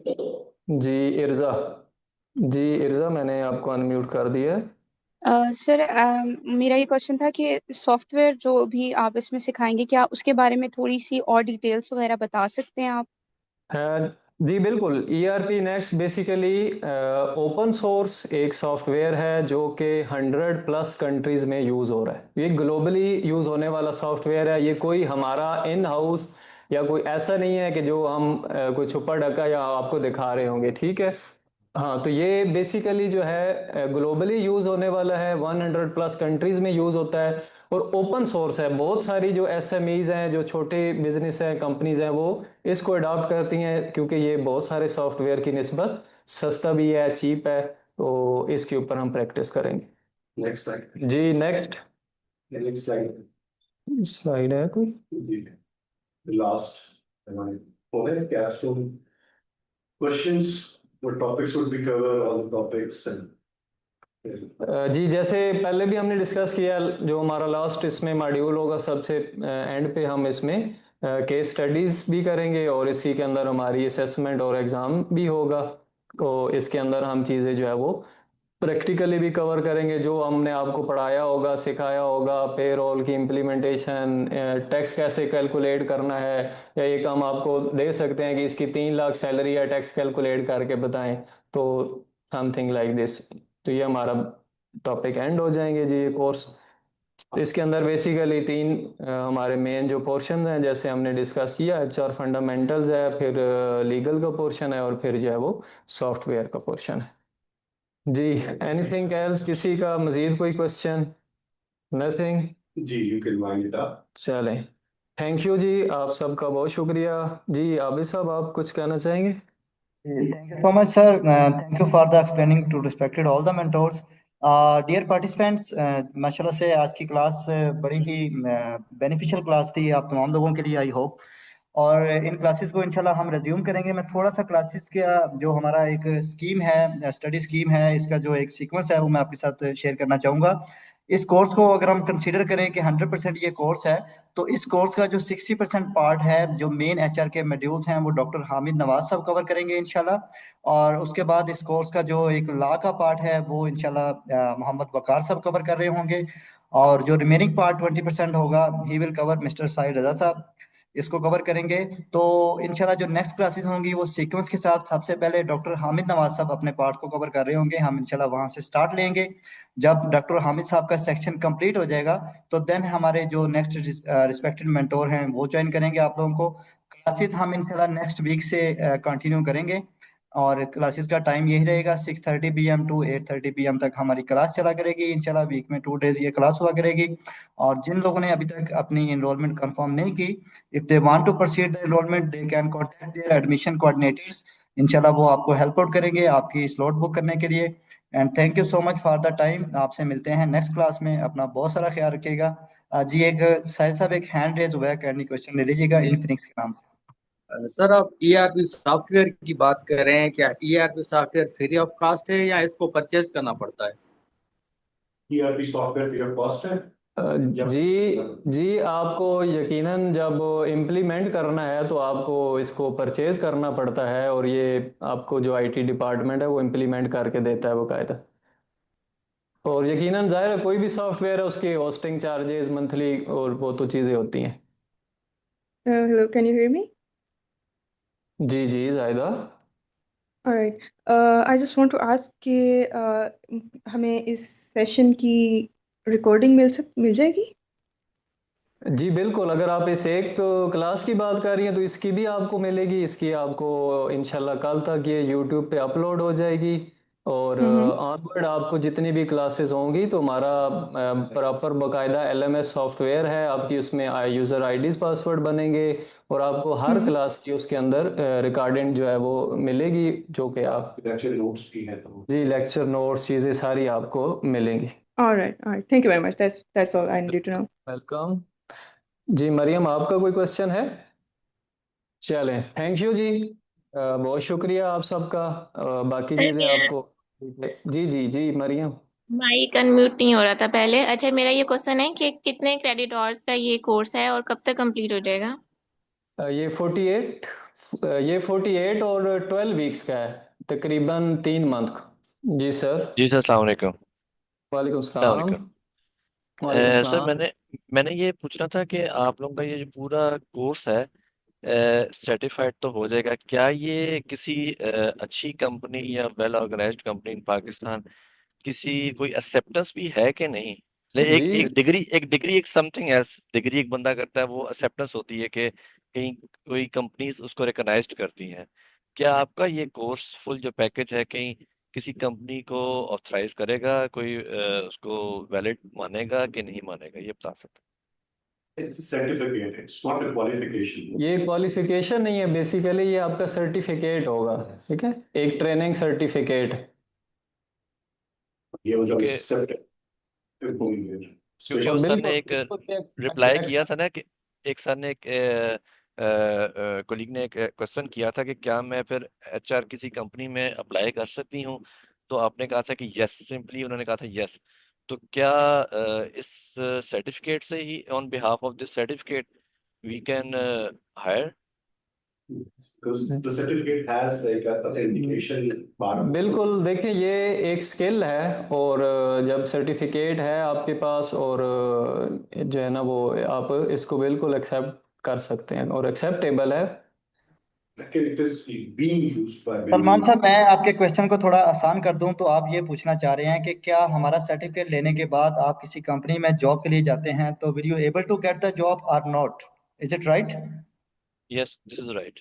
Sir answer is that आप इस ये क्वेश्चन पहले भी डॉक्टर हामिद नवाज साहब की तरफ से एड्रेस किया गया। एक स्टूडेंट ने पूछा कि अगर किसी ऐसा कोई शख्स जिसका कोई बैकग्राउंड एचआर का नहीं है और वो ये कोर्स करता है तो will he able to get the job regarding the HR, तो उसका जवाब था यस, कि आप इस काबिल हो जाएंगे कि आप जॉब ले सकेंगे। बाकी जहाँ तक सर्टिफिकेट की क्रेडिबिलिटी का सवाल है तो sir basically this is a skill certificate not an educational certificate. आप इसको स्किल सर्टिफिकेट और एजुकेशनल सर्टिफिकेट या डिग्री के बीच में थोड़ा सा आप डिफरेंस रखिएगा। स्किल के लिए आपका सर्टिफिकेट वैलिड नहीं होता, स्किल के लिए आपकी स्किल फर्स्ट प्रेफरेंस पे वैलिड हो रही होती है। तो जब आप किसी स्किल के साथ किसी कंपनी में जाते हैं तो डेफिनेटली अगर आपके पास वो स्किल मौजूद होती है तो you will always able to get the job. Hope answer the question. Okay, thank you. Thank you so much. Welcome जी सबा। चले आपका सर एम आई ऑडिबल? जी सब सर मेरा एक क्वेश्चन था कि जो आपने बात की कि 50 MCQs होंगे, तो वो जो सर्टिफिकेशन होगी वो सिर्फ MCQs की बेसिस पे होगी या फिर असेसमेंट भी होंगे? समझ नहीं आई आपकी सवाल please. Speak a bit louder, Sarah. No, assessment impact नहीं करेगी सर्टिफिकेट को, but it should not be like totally अगर आप ये पूछना चाह रही हैं कि जो असेसमेंट या एग्ज़ाम होगा वो कोई आपके सर्टिफिकेट पे उसका कोई फ़र्क होगा, तो ऐसा कुछ नहीं है, वो जस्ट एक प्रैक्टिस के लिए है, सेल्फ रिफ्लेक्शन के लिए जी। वो पता चल जाए आपको कितना कुछ सीख लिया आपने इससे। जी चलें जी, थैंक यू जी, सबका बहुत शुक्रिया, अल्लाह हाफिज़, इंशाल्लाह नेक्स्ट क्लास में मिलते हैं।